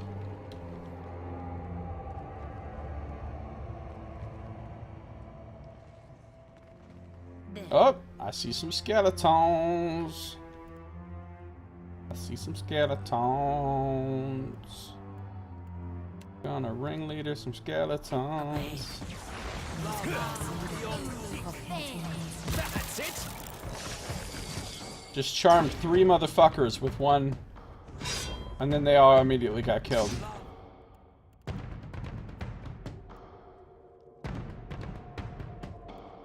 These skeletons are gonna die so fast. Oh, Risen Soldier. That's a guy I should grab. He seems like he's more important.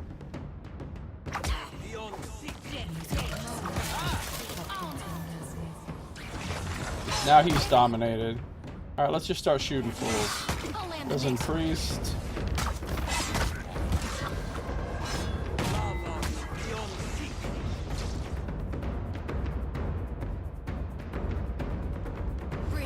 Abilities disabled? Oh, I have Arcane Dampener on. That is rude. They also got a mage there. Let's keep shooting this priest. That's it. Is everything dead? Oh, there's another mage down there. Adair's after it. My risen soldier that is dominated for another 15 seconds going after that mage. GJ, buddy, GJ. Still can't use any abilities for I can't tell how long because the tooltip is.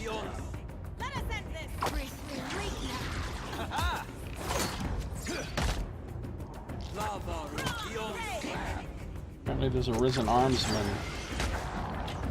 People are getting their asses kicked. Are you guys just standing in a wall of fire? You are, aren't you? You're just standing in a wall of fire. What the fuck happened to Aloth? Hold on. Let's drop a heal.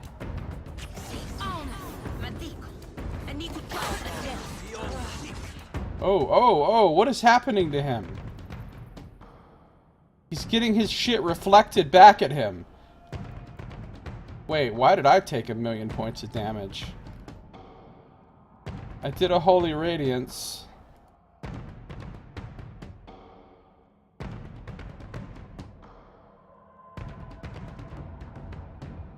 What happened to my health?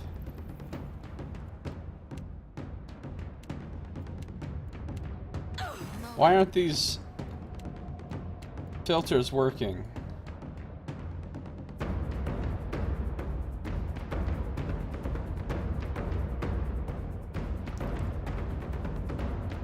It is like a semi-challenge. Well, it's only a oh, because he's got Arcane Reflection on.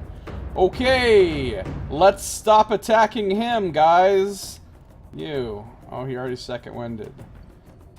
I think it's only a semi-challenge because I have them on fucking...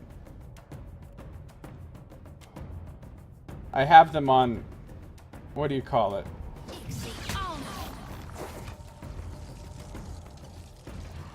On AI. I mean, I'm not controlling them personally. I think I'm Ascended, aren't I? I'm like 1 point away from being Ascended.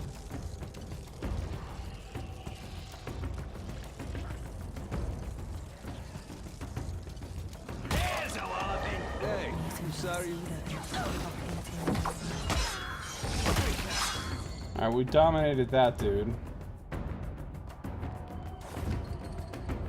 This guy's still got Arcane Reflection on for a really long time.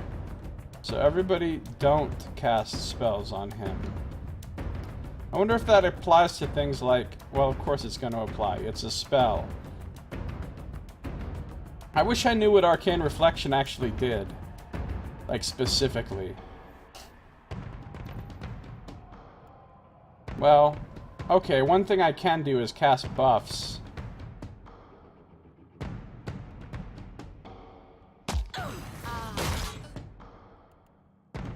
I could do some Triumph of the Crusaders. Aloth.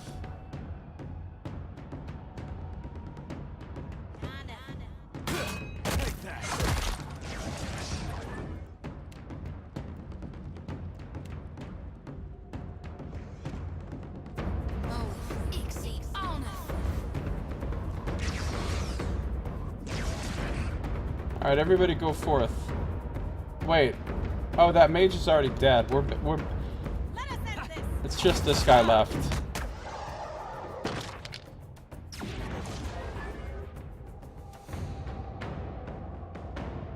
Why would you accept a quest called Symbols of Death? Because hashtag I had a quest. Well, yeah, that was... Like, that's the more of the level of challenge that I'm looking for. It actually felt like we were in a fight there. Exceptional Morningstar, exceptional leather armor.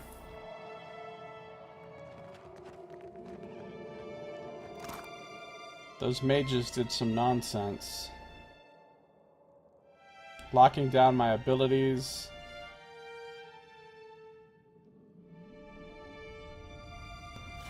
Putting the reflection on so that fucking Aloth is murdering himself.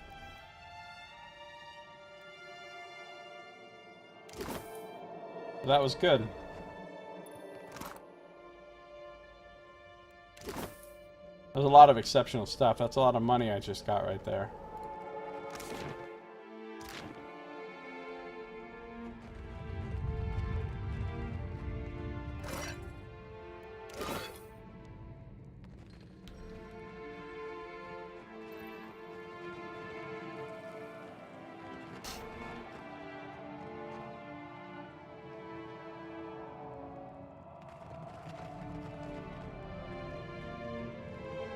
Where are you going?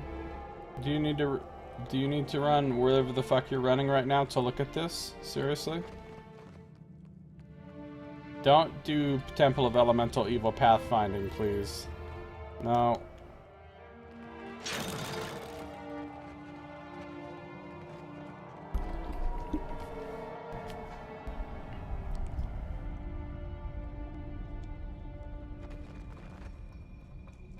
Alright, that leads back to the Sacred Stair. Apparently.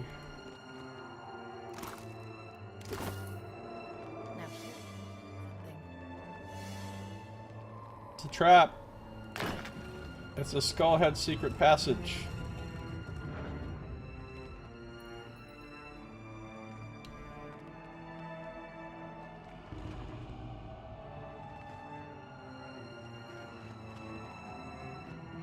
This looks perfectly safe. Gauntlets of Discipline.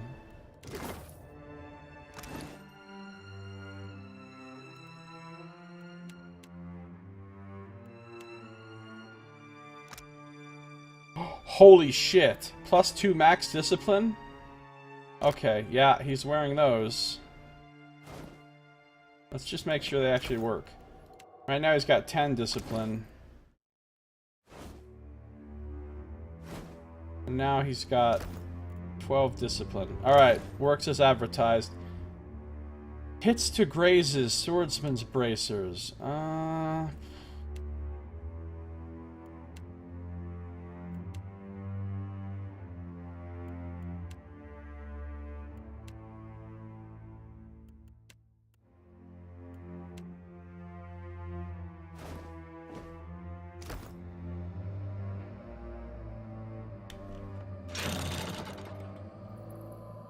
I don't want to. Oh! What do we got? Risen Soldier.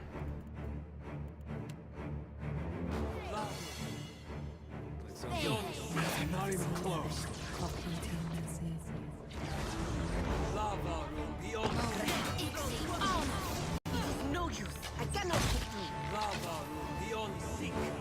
Well, these enemies are definitely tougher than the ones I was fighting before. As you like.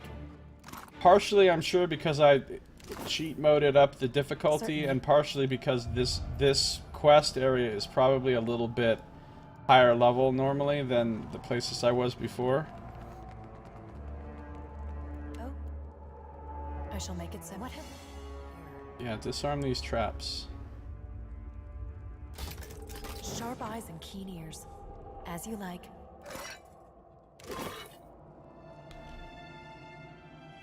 I shall make it so. As you like.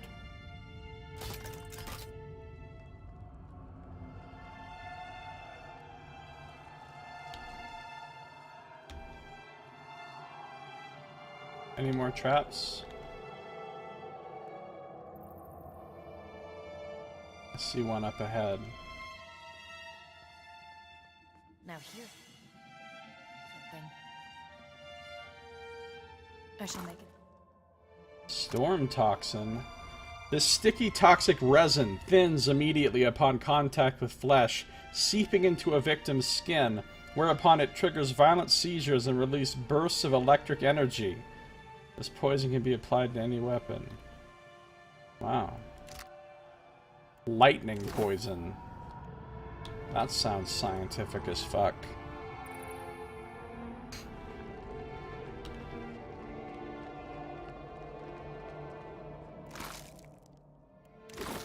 Lockpicks.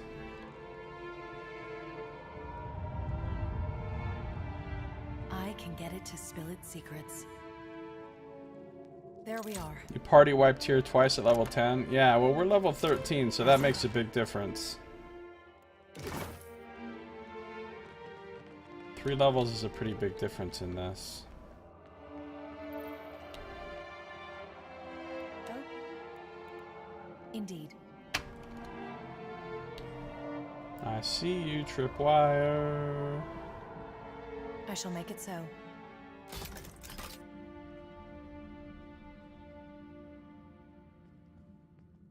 What? Yeah, I'm detecting stuff.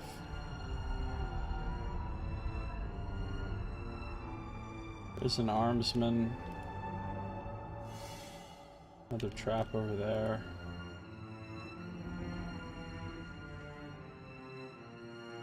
Fuck it! Run away! Ow! Oh shit, she's hobbled. That's very bad.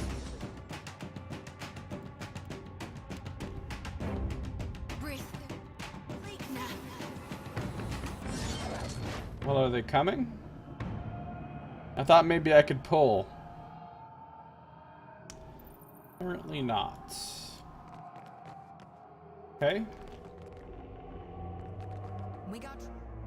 Risen priest, risen armsman. Alright, everybody in.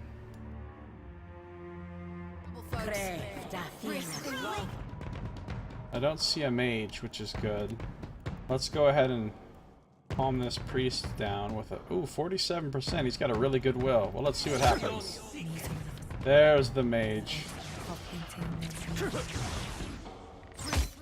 Cool, we've dominated the priest for 28 seconds. How about that mage? His will isn't as good. Let's grab him before he starts casting obnoxious buffs.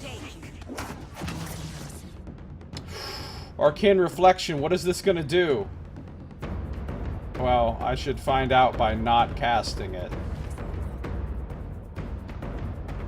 I should just start dropping damage on him, or start dropping heals. I mean, not heals, but buffs.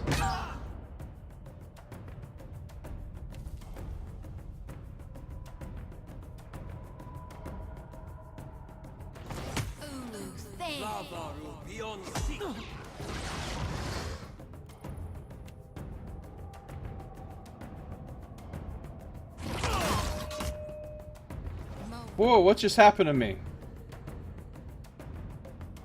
Risen Armsman crit me for 42. Oh, he's got a bow. And he's wrecking my shit with it.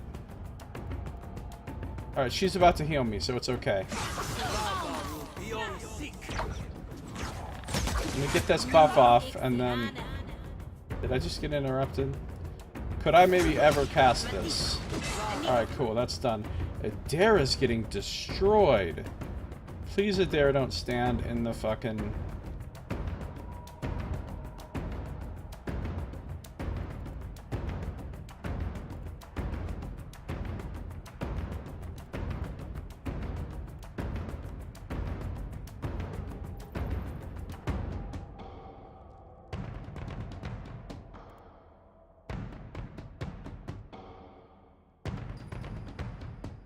The mage is no longer...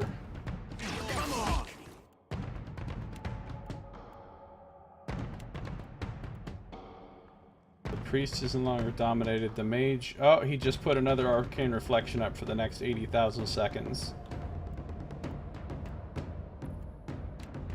Alright, let's grab this guy. He's easy to dominate. Okay, Aloth, what are you doing, buddy? He's fucking... Are you seriously nuking the guy with the reflection on? This is what happens when you leave them to their own fucking devices. He's healing himself. Okay, we're cool.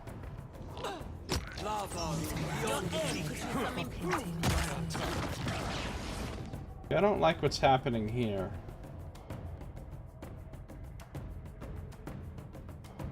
The dare has literally already been dropped. Alright, let's go heal a dare.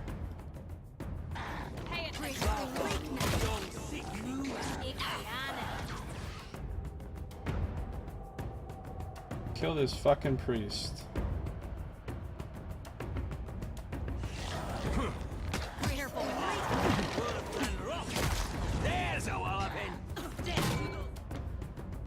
Okay, oh. Ogre's obliterated that mage. Everybody probably still standing around in a firewall. I think we're good now. Right? We just have this guy?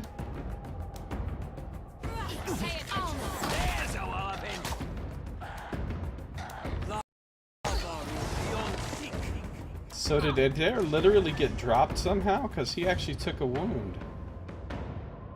That's crazy. It's the first time Adair's ever been knocked down. How do you like Path of the Damned now? It's pretty much perfect.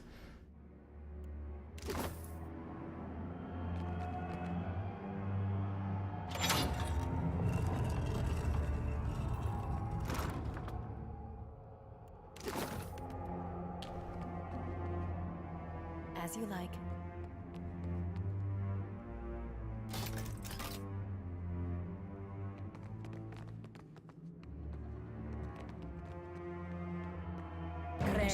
No! I go to disarm the trap, the AI kicks in, and motherfucker runs over the trap. Alright, Risen Champion, huh? Let's see how he feels about this. 40%, not good.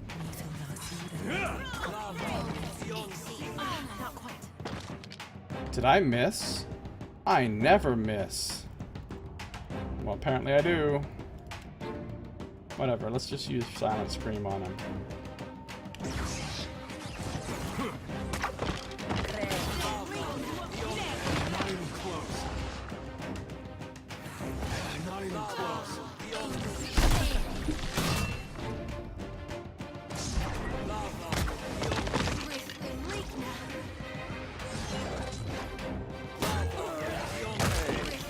That wasn't that bad.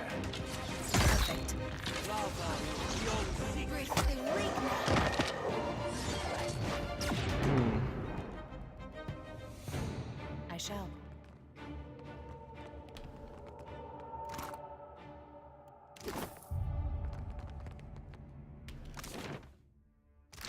These battles aren't quite hard enough that I need to turn AI off completely and take full micromanagement over everybody. But they're slightly harder than my AI can handle intelligently on their own. Ooh, an Azure Blade. A unique item. It's a stiletto. The Azure Circle started as little more than a band of street thugs. They used extortion and bribery to convince the authorities to turn a blind eye to their many disreputable deeds. In doing so, the rakes found they had free rein to do as they pleased. Their gang soon grew into a criminal empire, the rival of any guild in Aora. This empire was built on coin, acquired through illicit trade, protection schemes, and, as it has been since their founding, out-and-out robbery. When clients, rivals, or associates refused to comply with the wishes of the Circle, they would quickly find themselves at the mercy of the organization's enforcers, remorseless killers clad in azure blue cloaks who would ambush their victim in mass and stab them to death. So it gives you bonus accuracy when more allies are around. It's exceptional. You can put wrong place, wrong time on it. It's kind of cool. You can even more accuracy. Okay, well, nobody in my party is really going to use this, so thanks for 1,107 copper pieces. Dargul Marksman. Interesting. Risen Armsmen and Risen Champions. Look how many abilities these fuckers have. Risen Armsmen. Ah, they're rogues. Not fighters. Champions are paladins. Undead paladins. Undead wizards, obviously. And undead priests. And these are the fighters.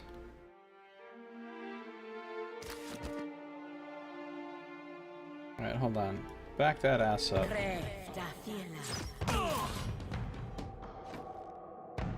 I'm concerned about traps up ahead.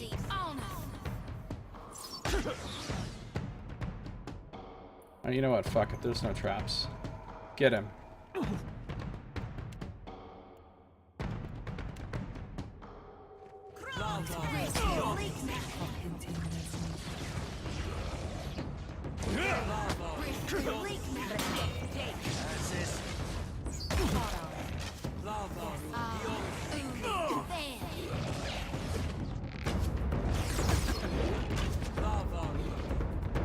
Gargoyle Corpse Eater, where'd you come from, buddy?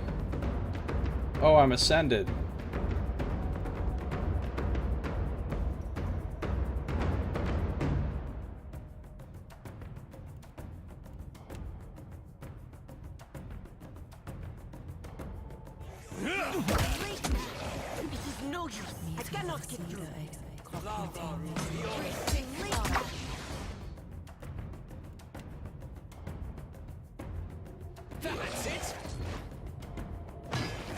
There's a rot gas back there. This is futile.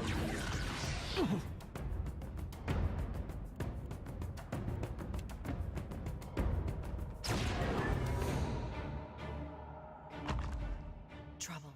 Is that some kind of spike trap on the floor right there? It looks like it.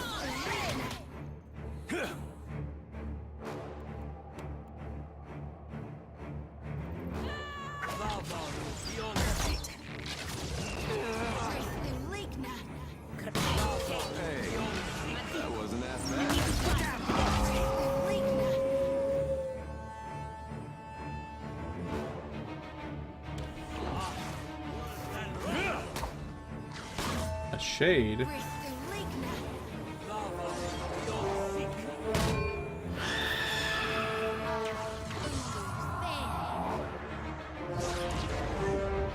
This is just like, this place is just like the undead's greatest hits. How is it that you have infinite ogre companions? Because I'm awesome. Because this fight just went into ogre time. Because Pallegina is a high-level chanter now, and she's got a chant where she can summon ogres. Oh, but knock not on the door of Erdle and Girdle. Summons 2 ogres to fight for you, and she can use it, you know, a lot.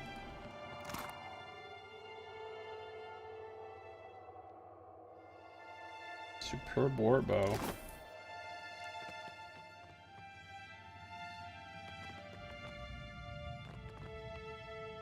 Yes? What's it take to upgrade my bow? Oh, I could do it right now if I wanted to spend 30k. Fuck it. We'll get more money. Now my bow is superb. 60,000 to make it legendary.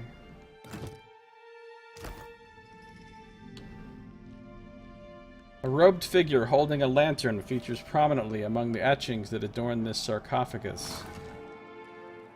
Oh.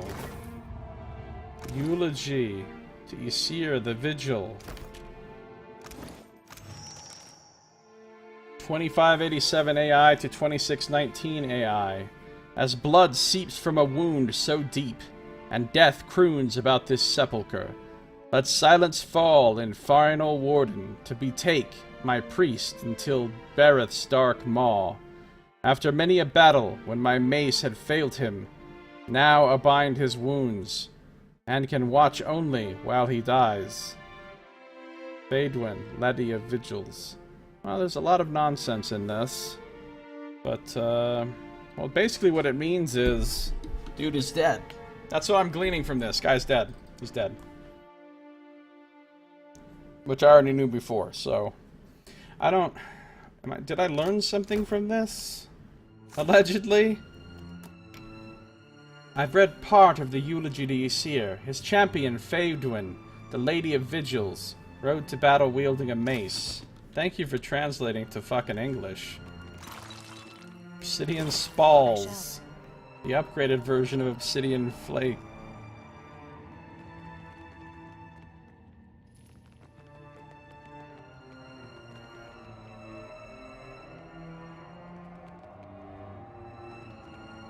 Would you?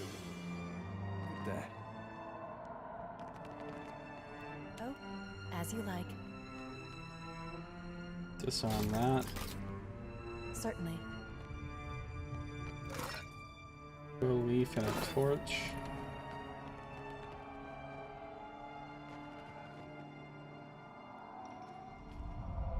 Could be a... Where's an armsman? I don't like the looks of this.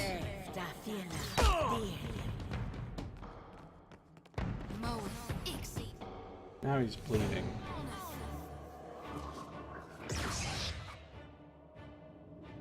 I would like... Are we still in combat? To whispers and shadows. I need to check this out.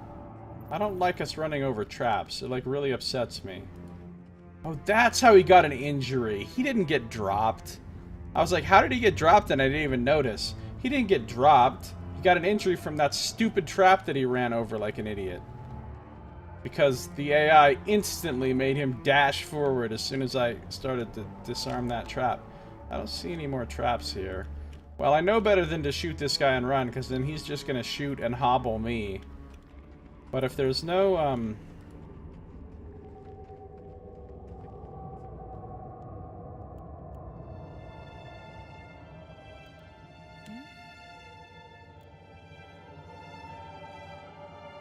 Indeed. if there's no traps, let's just charge in there like maniacs.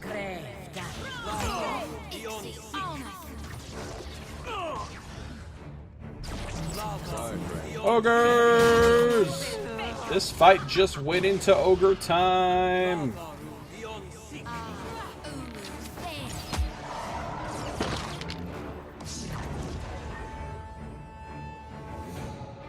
I love it when this fight goes into ogre time. Mace failed him, which is totally a thing maces can do, yeah. I shall. They do tend to do that a lot.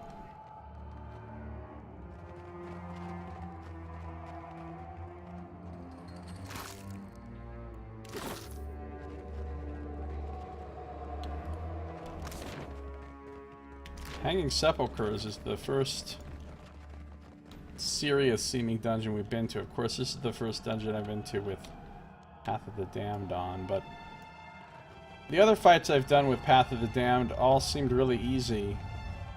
I think it's just a matter of what type of creatures you're fighting.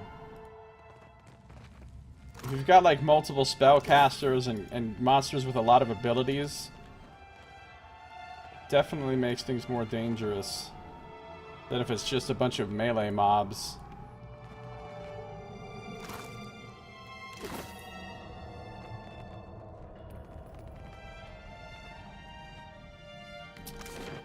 I think we're coming up on something kind of central here. You know how I know? Because it's in the center of the map. I think this thing in the center might be kind of central. Okay, everybody slow your roll. Certainly. We're gonna do a little scout and disarm. What have we here? I shall make it so. Anything else I need to disarm here?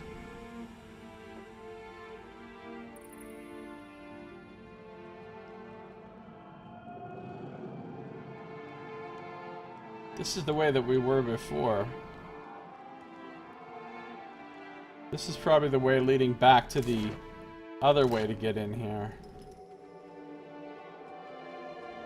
Alright, it doesn't look like there's any more. Everybody can just run in now. May I help you? Indeed. Some Arcanus Balm. Hidden Skull Scoria. Some Gainsveth berries you could use to make the drug Sveth, if one were so inclined.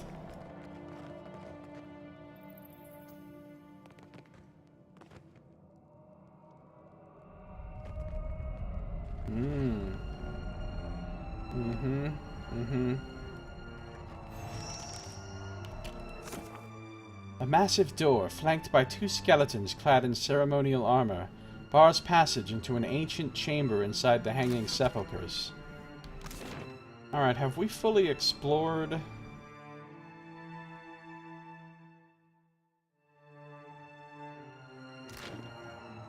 We never went to the Forgotten Mausoleum.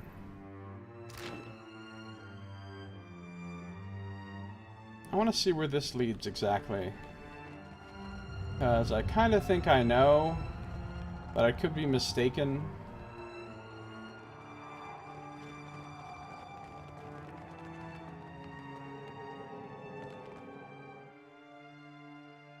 Extra incentive to go there.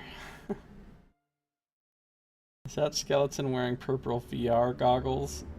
Yeah, that's what they're doing here. They're playing some VR games and we're disturbing them and they're pissed, so they're trying to kill us.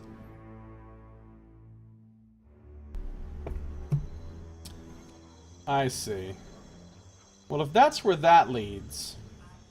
Sweating, Shodi sways on her feet. What's wrong with Shodi? Don't worry. The vision's past. We know where that goes, the vine thing. This apparently goes right there. Where the fuck does this go?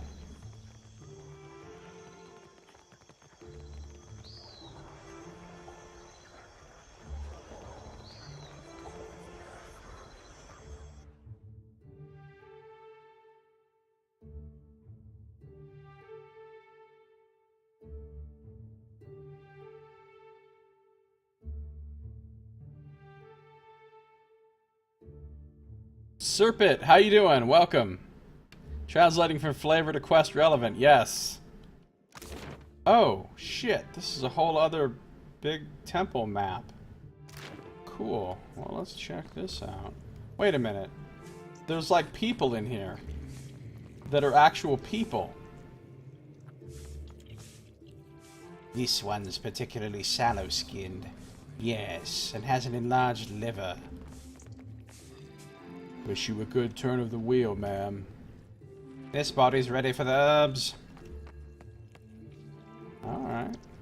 Long incisions along the corpse's stomach and chest provide access to the organs. So here's some fucking people doing the creepiest shit they can. Wish you a good turn of the wheel, ma'am. Temple Guardians. Kohopa is the light that devours the darkness. Tangaloa is the darkness that eats the light. Good to know. Life and death, and life again, and death. Yeah, that's kind of how the cycle works. Oh, there's a high priest with a name here. Somebody might give me a quest. The tablets hold the tale of Kohopa and Tangaloa, devouring creation at the very dawn of time. Well, they didn't do a very good job of devouring it. Considering, you know... Where did I put that transcript? As it was before, it will be again.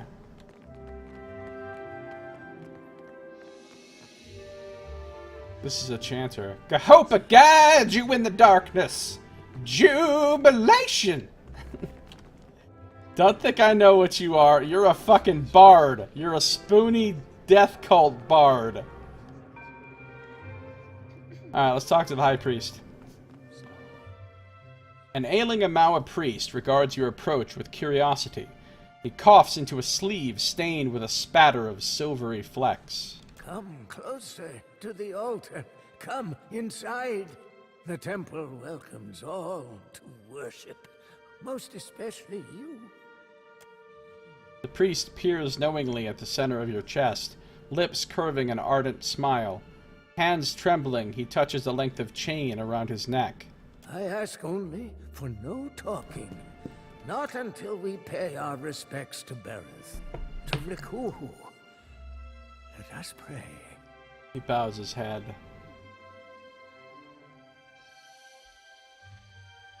Well, you know, my character's a priest. I'll be respectful. Plus, we are kind of working for Berith right now.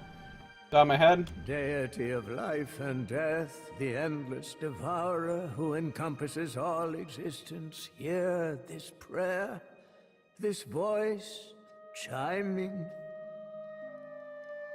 I beseech you, Kohopa and Tangaloa, to ready this shell for shucking. Purify my soul in preparation for the coming of the next cycle. Hashtag ready for shucking.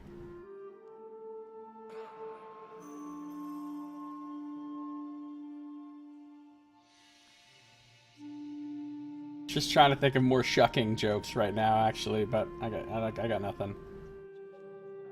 Digest all of my devotion. Swallow my sorrows, even the smallest swell, so I can be spit on the morrow. Wow. This is a weird religion. and Riku, Barath, my god and goddess both, the eels that churn in ceaseless cycle, the new and the next, and... He's a shucker for a good joke. Is that right, Nox?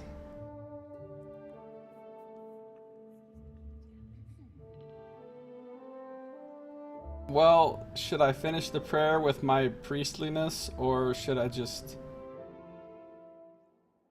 I'll just keep my head bowed. No, fuck it, I'll jump in. From life to death to life again, blessed be an end. Nodding fervently, he accepts your ending to the invocation. He presses his hands over the center of his chest, touching the item tucked beneath his shirt. Then, raising his head, he cracks a frail smile. All right. I will address your inquiries best as I can. So ask. What was that about preparing your soul for shucking? End of the turn. I'm nearing it. Been working hard, preparing for weeks. You know, to die. Sure, sure. As one does. It'd be if they all went red at you finishing the prayer. Suddenly you have to murder the entire Temple of Barath. But first, I've got to leave guidance for my apprentice, the next in the cycle. Chosen to lead. He sweeps a hand toward the stone tomes piled across the floor. You're dying. Been wasting away for months. Can't say it's been easy, dying so soon. I thought about stopping a few times. Thought about stopping dying? Why would you want to die soon? Maybe you can see. I'm no death godlike. Barath bestowed not one in my generation with a chime. Not the next, neither. Shucking off this mortal coil. Yeah, apparently. A flawed messenger like me can't open the crypts. So my best chance is to die. Can't open the crypts. Tell me about the writing on these tomes. Liturgies. Instructions for ritual preparations. When and how. Sermons. Some histories, too. His fingers trail carefully across stone as craggy as his skin. All of this, it's our knowledge has gleaned through centuries of service. Now, I've got to leave it all behind for the next disciple. Liturgy run. I thought about liturgy too, Tim. Fucking throwing packet of blitz and shit. Now we're talking about stuff that nobody else will have any idea.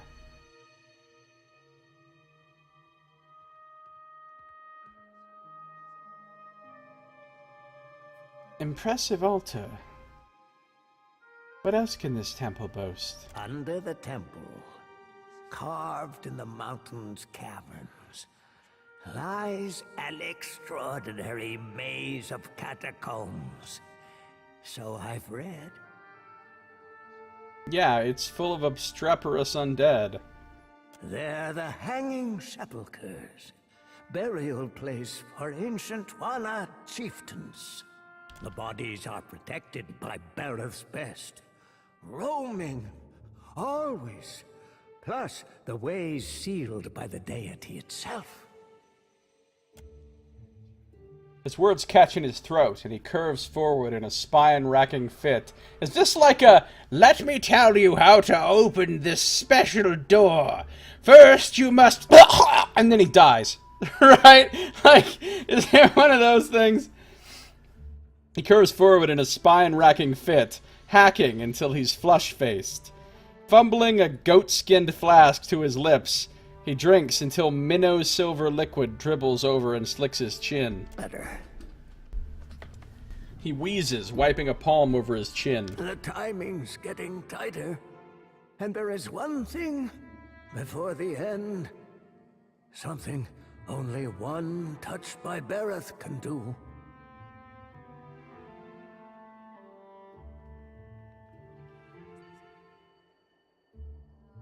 What's in that liquid? What did you just consume? Drafts mercurial. He's drinking mercury. He grins, teeth tinged gray. Ah, that's how he's killing himself. That's going to kill you. He shakes his head. Getting my heart cut out's going to kill me. When the time's right. Sure. Sometimes you have to have your heart cut out. I mean, is he still going to be conscious when that happens? Because that's no good way to die. You covet something in the catacombs. The ones you can't access because you lack Bereth's chime. That's right. I've got no hope, but you do. He tugs at a chain around his neck. About his neck. My eels. My infinity coil keeps rattling. Pendants resonating with your chime. But I'm not godlike. The priest presses the palm of his hand to the front of his chest. He stares, scrutinizing your face. His hand begins to tremble and his eyes widen. I'd best not let this chance pass. There's a sacred text. The eulogy to Isaiah. It's been buried in the catacombs beneath the temple for centuries, next to his champions. Yeah, I already found one piece of it. I need it. Of course, the tombs, they only open to the dead, or those bearing Bereth's chime. Why do you need Isir's eulogy?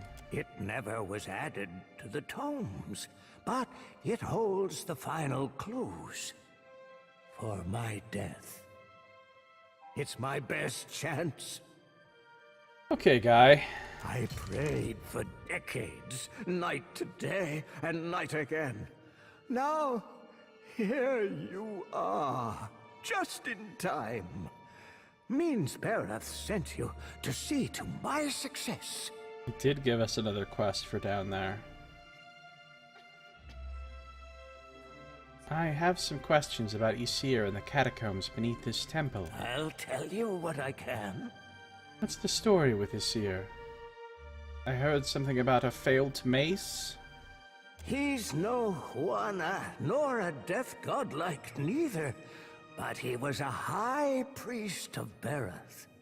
His hair was a Diran, a hunter, chasing the undead 200 years ago.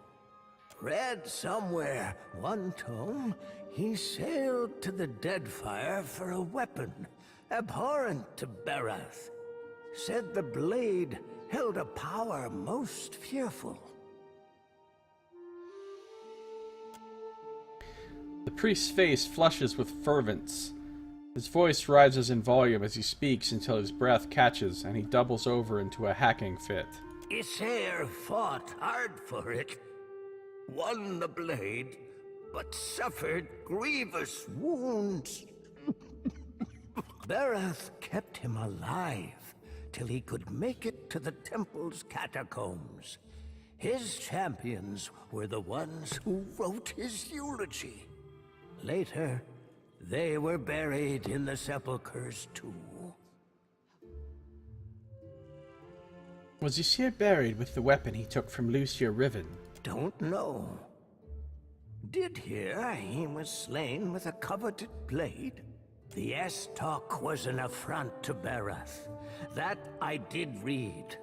Isir wanted to guard it with his soul and his always. We got a soulbound S-Doc coming up. That could be good for Pallegina. How do I enter the catacombs under the temple? You've got to go outside, on the lower walkway. Doors sealed up tight, though. Well, I kinda unsealed that door already. Priests before me, all death godlikes could open it. Door requires a coil, resonating with Bereth's chime. But I haven't met a death godlike in my time. Actually, it just opens right up from the inside. There's just a button on the wall. Don't even trip. All you gotta do is climb down. Look, tie a rope to the tree over there, climb down, go through the other way, open it from the inside with a conveniently placed switch. You don't have to have all that fancy shit you're talking about. I'd like to know more about the Hanging Sepulchres. They're from the long-forgotten time, when there was only Juana living in the mountain. They got carved in even before the temple sprung up. Before there was Nekataka or a queen. They're well guarded, because not all of Barath's dead like the rest in their graves. Yeah, we've met. I've heard enough for now. All right. But there's something you've got to know. Or I guess I've just got to say. The priest bobs his head. From beneath his shirt, he untucks a stone-carved circlet in the image of an eel. The pendant vibrates on the length of its chain, thrumming harder the closer he holds it to you. You're my best chance. Or only, maybe. Take the coil. It'll open the crypts. Bring me a sayer's eulogy, and I'll teach you all I know of Barath's arcana. That sounds intriguing. An infinity coil on a long chain depicting two eels, each consuming the other. This pendant, when resonating with a Barathian chime, can open the gate to the Hanging Sepulchres. Yeah, don't forget to choose the thinnest, most precarious branch to throw the rope around. Works like a charm. You mentioned something about undead in the catacombs. The dead, with their souls, they roam still. The ones who were chosen by Barath.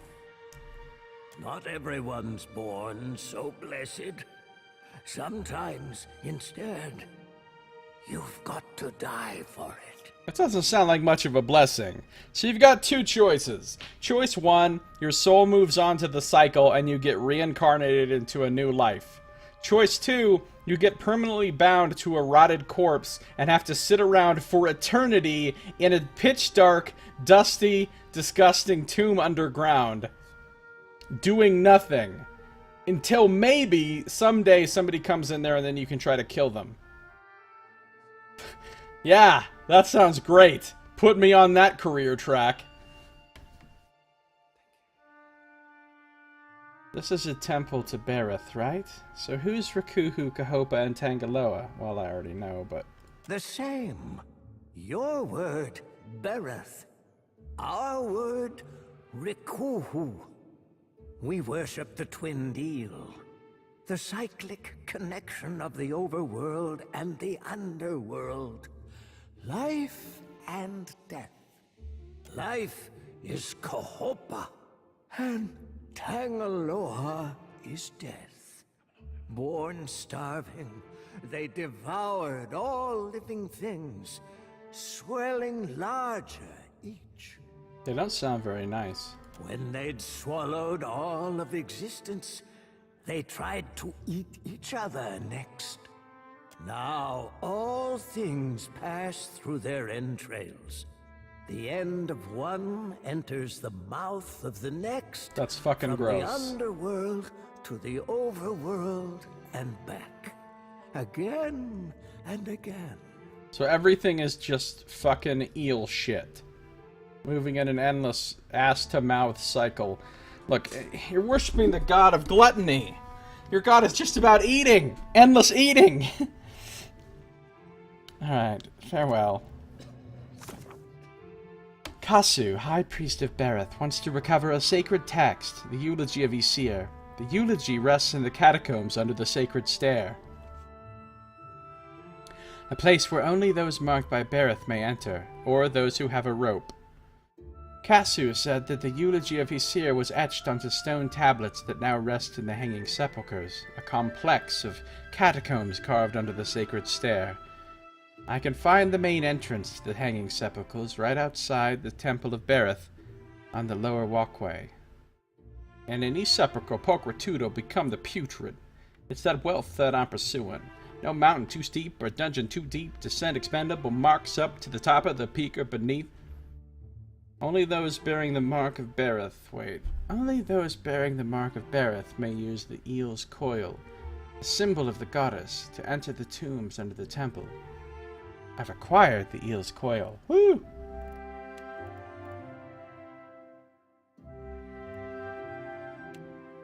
What's the other quest we're even doing here? Symbols of death. Alright. No problem.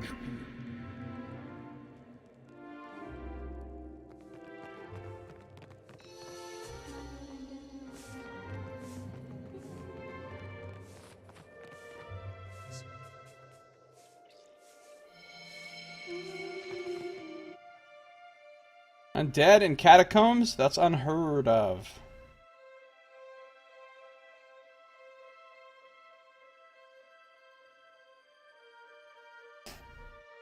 Alright, well now we can just wander back down in these doors because we've already popped them. You suddenly seem cheerful lately. Sleeping better, I hope? Sure am. Been sleeping like a newborn babe, but, well, less fussy. I don't suppose you could share your secret. I rarely get a decent night on the ship. Oh, it's easy. You just gotta get the tar shocked out of you when you dump a bunch of souls into a luminous Audra pillar. Easy. Wait, I just came out this door. A massive door looms before you. The edges are sealed so tight, not a breath of air escapes them. Religious runes sprawl the length, carved deeply into pitted stone. Let's inspect it. Shodi, with your massive religion. An elaborate etching spans the stone's width, carved faintly beneath several runes. It depicts a small crowd praying to a pair of giant eels that have coiled above a large door, and a Maua priest holds a disc near to the door's face. A religious artifact, blessed by Bereth, is likely necessary to open this entryway. Eel's coil.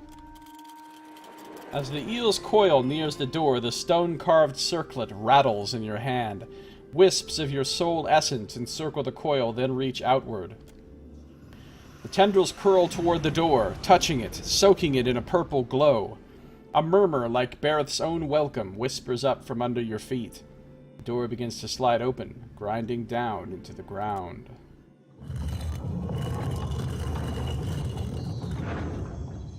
To the hanging sepulchres.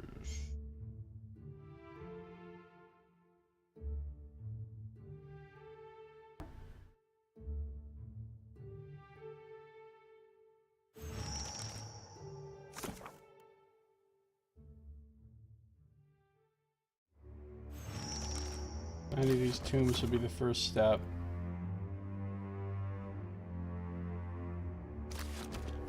So now I think we'll go over here to the Forgotten Mausoleum, where we should find the sepulcher of the other champion of Yswir. Get the second piece of the vigil, and the second piece of the vigil should allow us to open this jive right here and go to the corner room, which is where the final thing will be.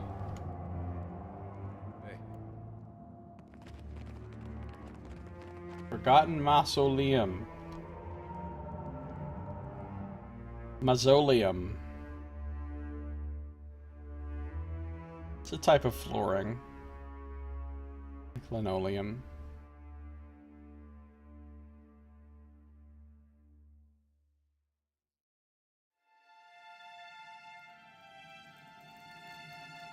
Okay. We're about to get jumped by some Risen. What have we here? Now here.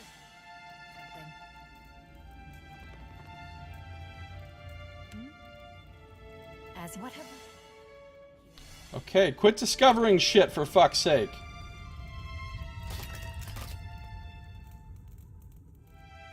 I shall make it so. Those flame effects are fucking up my FPS.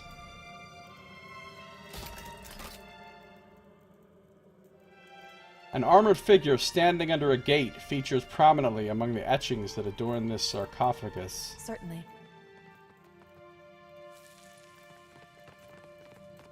Dude, something's gonna pop out of somewhere and whoop our ass in a minute.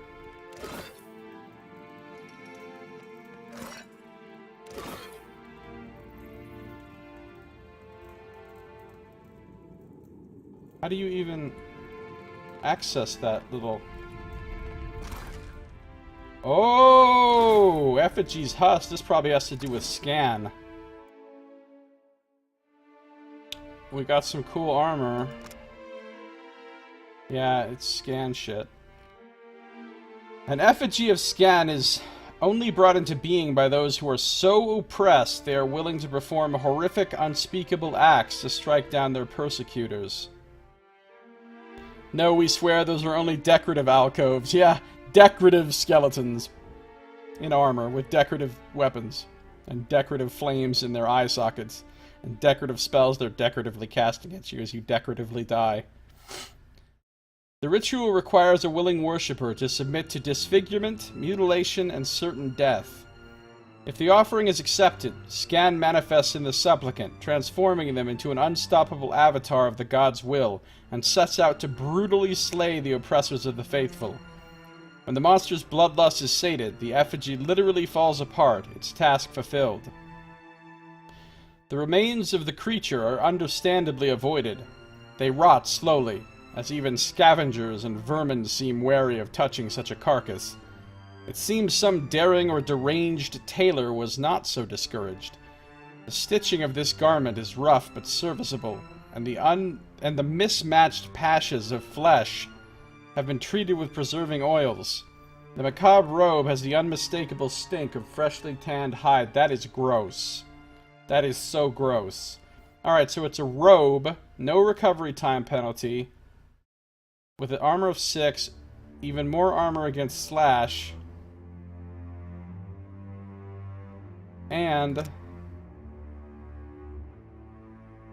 when you become bloodied, you reduce the healing of nearby enemies by half. That's kind of... eh. You can put Scan's Hatred on it.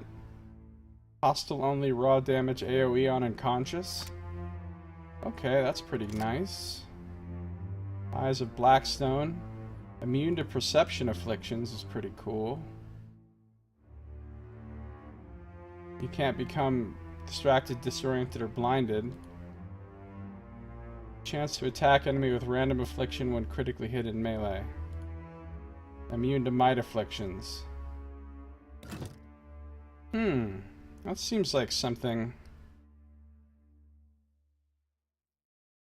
I mean, it's 6 armor, no recovery time. Well, the only person in my group who might want to wear that is him. He's wearing a robe with just 5 armor, no recovery time, so this is a clear upgrade for him. Oh god, it's super gross looking though.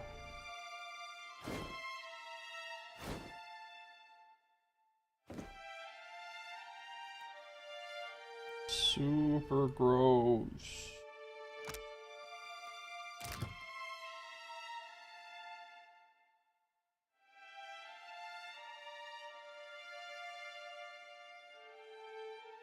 Immune to perception afflictions is nice, though.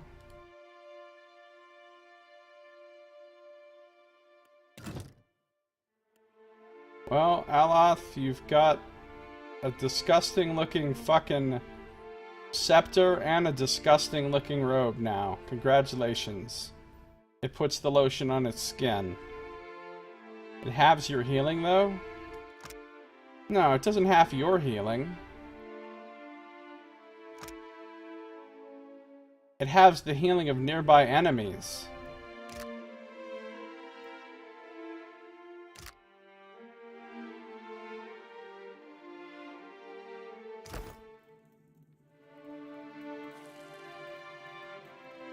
Alright, when I fuck with this thing, bad things are going to happen to me. Pretty much prepared for that now. Yep. Wait, seriously? No monsters? Okay, here they come. A required part of the eulogy, a section referring to the gate. I'm nae ought to be bragging needless now, but 'tis important that I keep Conhow full of life, strong and devout is where wis, and for a Baratheon priest. There gathers by his side in glorious battles fought to bear us honour. I gotted countless undead with my spear. For near 120 years he seer fought to keep shut the gates of hell. Surely they will crash open with his passing. Losh, Horthun, Laird of Helden Gate. Well, that's basically just a bunch of nonsense. Okay.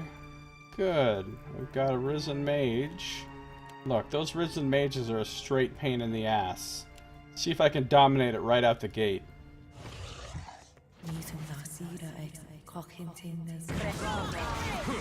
Yes! I got the Risen Mage for... Oh, but only for 15 seconds. That must have been a graze. I hope nobody saw that. Disengagement attack. It hurt.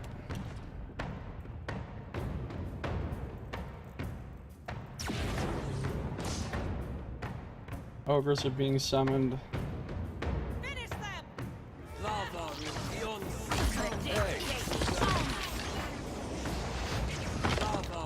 He's about to be undominated. Oh shit. Here comes more enemies. Risen Priest, Risen Armsman. I feel like I need to kind of not be the most obvious target. He just became undominated. Let's re-dominate the mage if we can. Oh, he's got Arcane Reflection up. Let's not do anything to that fucking mage.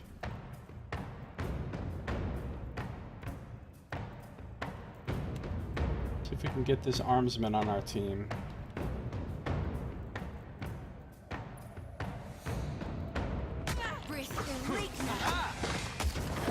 Oh shit, oh, let me guess. Aloth is shooting at the mage, isn't he?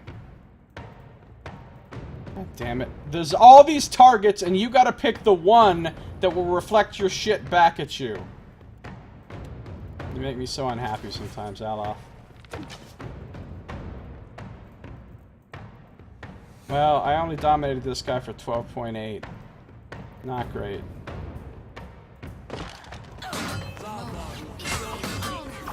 Alright, so some heals have gone off, some more ogres have appeared. Risen Mage is no longer reflecting, so...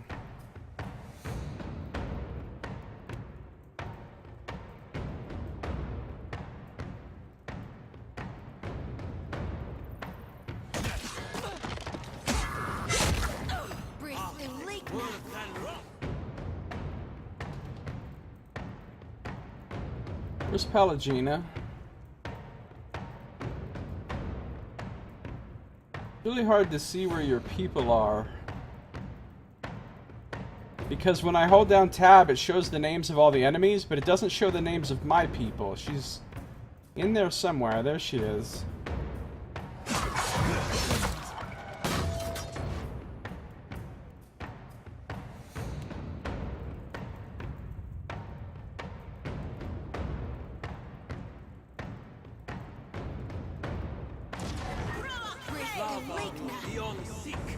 That's it.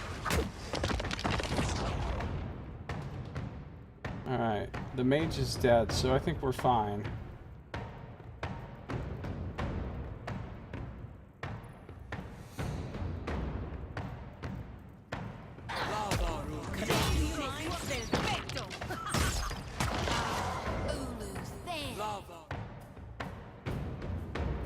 I can, 57%, 67%, but that guy's almost dead.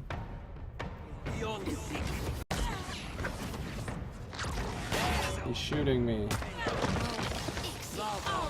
I got healed. He's dead. Wow, what the fuck killed that guy?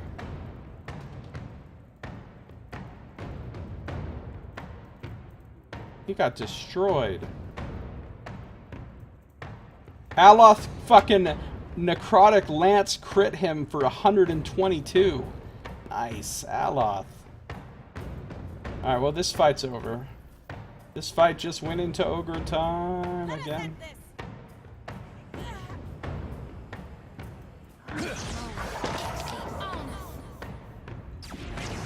Alright, that wasn't too bad.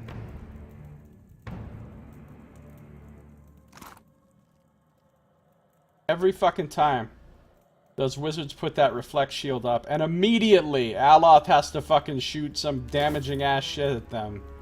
I shall. Every fucking time. Read that entire text box, Josiah.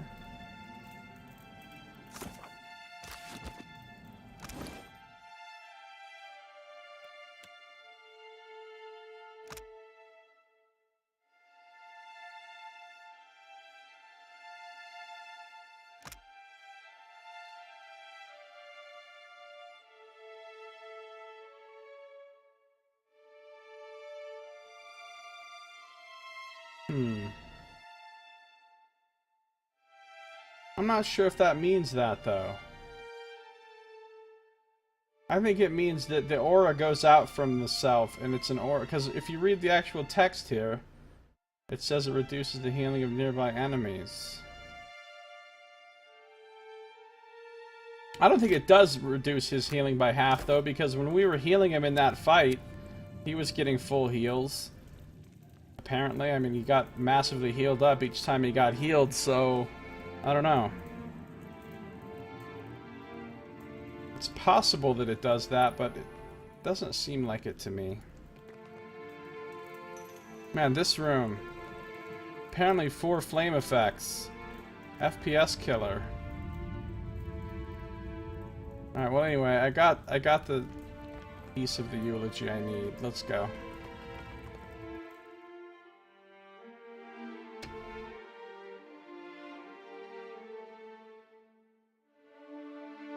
Yeah, dude, I'm gonna make big monies from this dungeon's loot.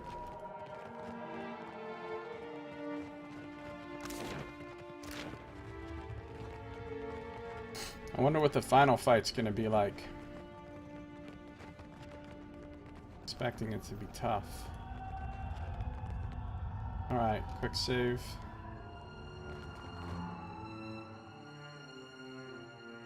Ah, this is the one with the spear. The skeleton stands rigid as stone and just as strong, eternally warding the crypt beyond.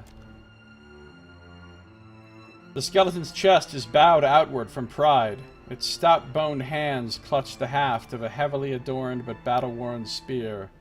Above the skull, an eroded engraving on the wall depicts a man standing triumphant under a great gate. Call out his name, the Lord of Helden Gate. Your words reverberate in the darkness, beckoning the skeleton back to life. Borthwyn, Lord of Helden Gate. The sound becomes a thrum riding the air as his soul essence coalesces and curls around you. It prickles along your skin before snaking for the skeleton's mouth. Empty eye sockets, alight with flames. The skeleton shudders and rattles, head bowing forward. Its soul essence seeps into the door's seals. So that's why we need the 2 pieces of the eulogy so that you know the names of the 2 champions. This is the one with the mace. Yeah, there she's got the mace. The skeleton stands rigid as stone and just as strong, eternally warding the crypt beyond. The skeleton's shoulders are squared for battle. Its fingers grip the rusted remains of a large mace. Above the skull, an eroded engraving on the wall depicts a kneeling woman raising a lantern. Call out her name, the Lady of Vigils. Your voice clangs through the caverns. It echoes again and again as the air around you grows heavy.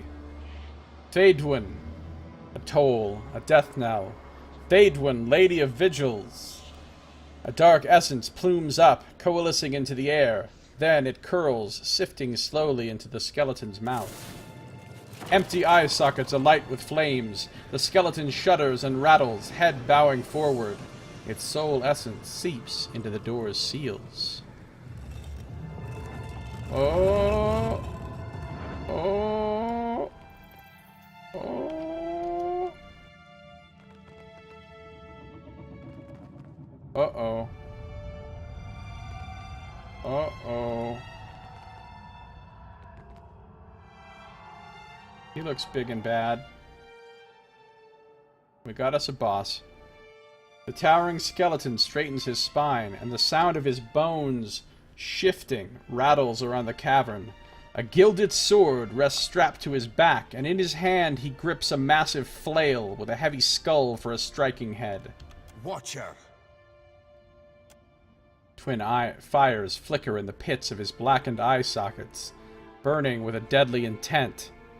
Been more than a middling life worth since my flails got bathed in bloody gore. Speaking English.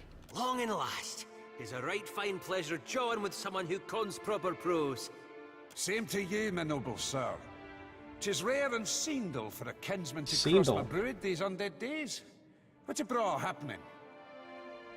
But to still have a prestation to uphold. You can't, aye. Hey, that's great. Somebody else does Islemir's funny country talk. The Death Guard glowers menacingly. Speak, then perish. Listen, you've a cause from Berith to fare here. The Death Guard drags the spiked skull head of his immense flail over the ground, gouging the stone at his feet. Then he hefts the flail's chain over his bony shoulders. I mean you no disturbance, but I'm on a mission of utmost importance. The skeleton stands still as death, magic billowing around him, burning up the air. For several moments he only stares. Then his teeth clack loudly, and he hefts the flail from his shoulders, swinging it just short of your throat. Then speak clear and true to what you rant. Abutting your next and last breath. I always abut my next and last breath.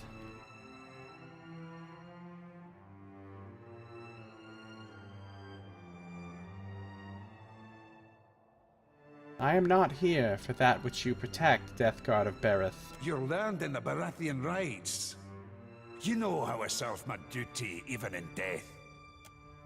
With a bone-popping nod, he drops the flail's skull down to crater the ground. Aye. Stay your death, then I will. What can you tell me about Lucia Riven? The Death Guard seethes at the mention of Riven's name. Rage, cold but violent, rattles up the skeleton's spine. Curse her soul to Nitherin torture! Nitherin. Rivan would have befouled Berith. Was a black pox on the oar that she whilom sought to vile ruin? This guy's talking so much nonsense. I would aid any who hunt for Rivan. Aye. What are you seeking to learn?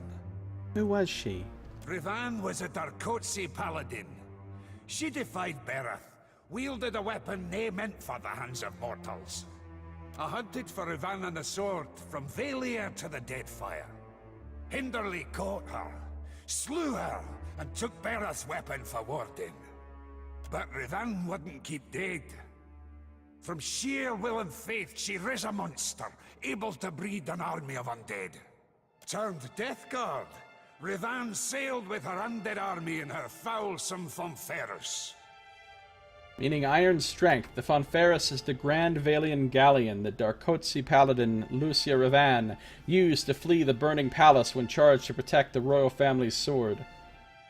Can you tell me about the battle fought against the undead? I tried to end them for good, but the battle turned against me. I tracked the ship's comings and caught a regular trail. So I sailed to meet Rivan near the shadows of Dusk and Isle. Then I waited. A far fog neared despite the good winds. Rivan's ship crept from the mist. The winds died off, the waters calmed, and the ghost ship routed my ambush. 'Twas a slaughter. I was mortal wounded, but fled with Berith's weapon, the Engoliero dos Spears. Came to the temple of Nekataka to be buried. But I couldn't leave the sword unwarded, so I begged Berith for another chance to serve my cause. I refused to die. Let me ask you about something else. The skeleton stands rigid as death, the only movement a flicker of cunning in his eyes, dim cutting purple flames. So you sacrificed yourself to guard this sacred weapon. Aye. 'Twas a harsh choice, but I made it. Was willing to serve my deity by becoming what I hunted in her name. Fie, I canna thing her 12-bit dallion topside to shelter a stiff, unfailing sliver of being. Aloth rolls his eyes as Isomir slips away again. A kindred soul can be a true balm. We thank ye. He rolls his skull on his vertebrae, the sound like wood crackling in a fire. The weapon cannot be allowed out in Aora. Needed to ward it for all time. But I cannot keep it from the undead if I'm not undead myself. You sure Barrett's alright with you breaking the cycle of rebirth? Aye, or surely I wouldn't be standing. See, if this was like Planescape Torment, I could like have some really hard fucking diplomacy checks or whatever, insight, whatever, to fucking talk this guy into like ending his own undead existence so that I could like take the sword without having to fight him or anything. Let me ask you about something else. I must take the last stone tablet of your eulogy to the High Priest of Bereth. Aye then, I'll allow it. They priests need to be keeping the sacred rites of Bereth alive. There it lies in my burial grave. That's all for now. Farewell. Now that I have learned of Lucia Ravan's past, Fiorante will want to know of my findings. Ravan returned from the dead after being killed by Isir.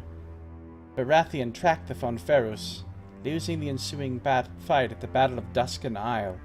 Isir retreated to Nekataka and became undead to safeguard the powerful sword that Ravan wielded during her defeat, the Engoliero do Espirs.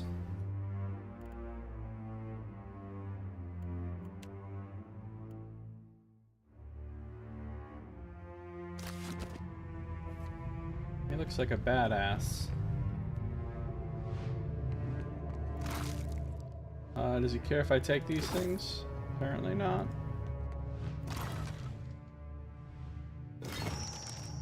The last part of the eulogy. I've recovered the eulogy of Isir. Casu will be eager to obtain the information contained within. So, if I wanted to get that special sword, I'd have to fight him. But it's not in character for my character to do that. Solace, sister. Right fine, you jolly old bandput. By yous. He nods great. What are they even talking about? I've recovered. Oh, yeah.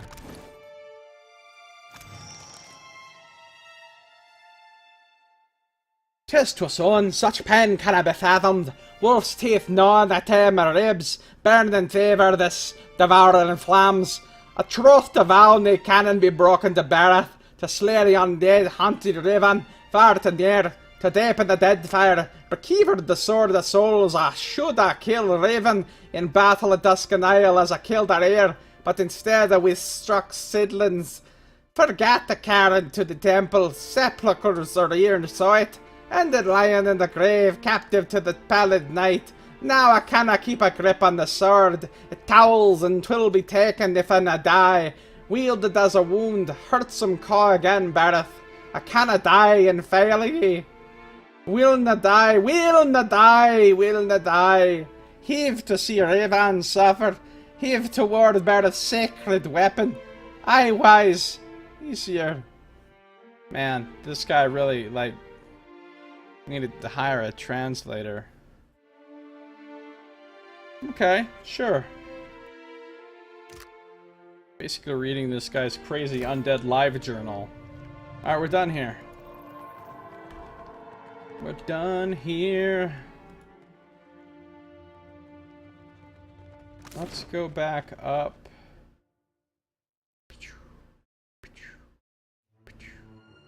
This was a pretty cool little dungeon.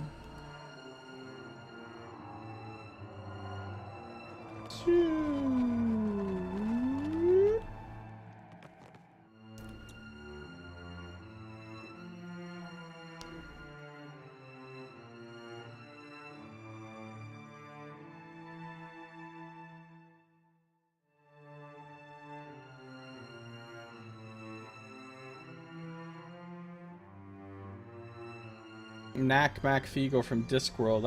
I'm not familiar with that.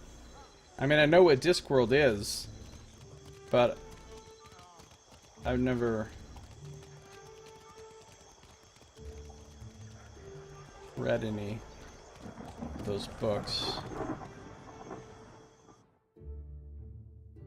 saw a movie.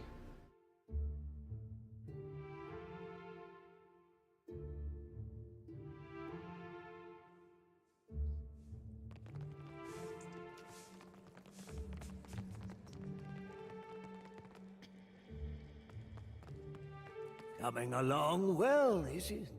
It can be dangerous down there. So I read.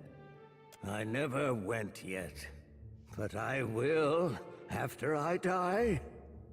Did you know Aesir had become a death god? Had heard, but knew no.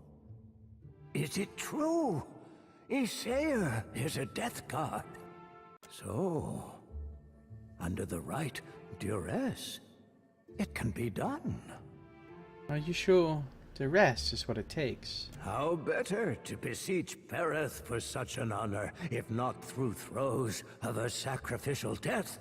I think the pain of dying's got to be a part of it. Purity of the offerings the rest.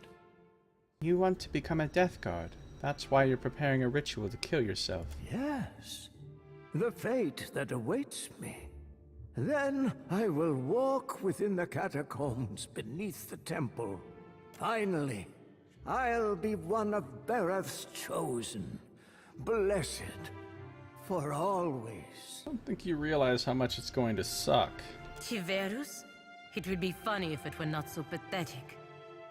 Shodi doesn't like this anti-religiousness. May your god have mercy on your soul. Palagina doesn't like this religiousness. We gotta get this fella to a brothel. Dare!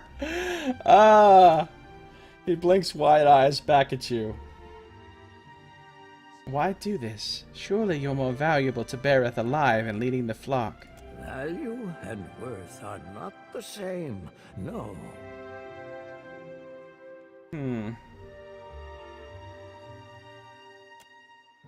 Slanting you a feeble smile, the priest checks the remainder of a nearby hourglass. Then he uncorks his goat-skinned flask and chokes down a deep swig. We will speak again. After my acolyte has gouged my heart from my chest. The cutting and the chants will work. This guy's fucking crazy. Head tipped back, he closes his eyes as if he can hear the chanting already. You'll see. All right. I will address your inquiries best as I can. So ask, had heard. So, under the right, yes. Finally, I don't think you should do this. It's too late to stop it. I'm going to die either way. We will speak it, you'll see. I've acquired the stone tablets containing Aesir's eulogy. Give them here. The priest's arms quiver from the weight of the stone-carved tablets. As he sets them down, his hands scan the group's words. On attack. Lost all those items. Truly, you are Bereth's champion. Yet you will not die soon. There is work ahead for you. I set these aside for you. Old keepsakes from another time. Oh, he gave me 2 magic items. Bereth holds you close. Perhaps in helping you. He trails off, leaving the thought unfinished. Checking an hourglass, he uncorks the goat-skinned flask and chokes down half its silvery contents. Want you to know you'll be welcome here, even when I'm gone. Farewell. Eulogy for the dead. I've brought to Cassio the stone tablets containing the eulogy to Aesir. I'm starting to get quite a few quests stacked up that are completed. Alright, well, I guess we're done here. We got ourselves Ruada's walking cloak. Diplomacy and survival. Extra stride increases with survival skill, extra reflex. Ruada was born into the Roparu caste of her tribe. Fostered by laborers, she was taught that her life of hard work would be but a prelude to her next life of duty, respect, and responsibility. All the same, she was not so content to wait. Rowetta set out from her tribe and wandered the Isles, taking but a single possession. Good night, Serpent. Thanks for coming. Have a good one. A single possession, her cloak. She lived off the land and hunted when able, growing in her acclaim as a tribeless curiosity and storyteller. She made friends and enemies in great abundance with nary a regret, for her path was always before her. Rowetta's fate is unknown, but her name is often whispered among the Roparo, who learn to believe that not all paths are predetermined. That's pretty cool. Stride that increases with survival. You can probably... wonder if it stacks with this. I think it does because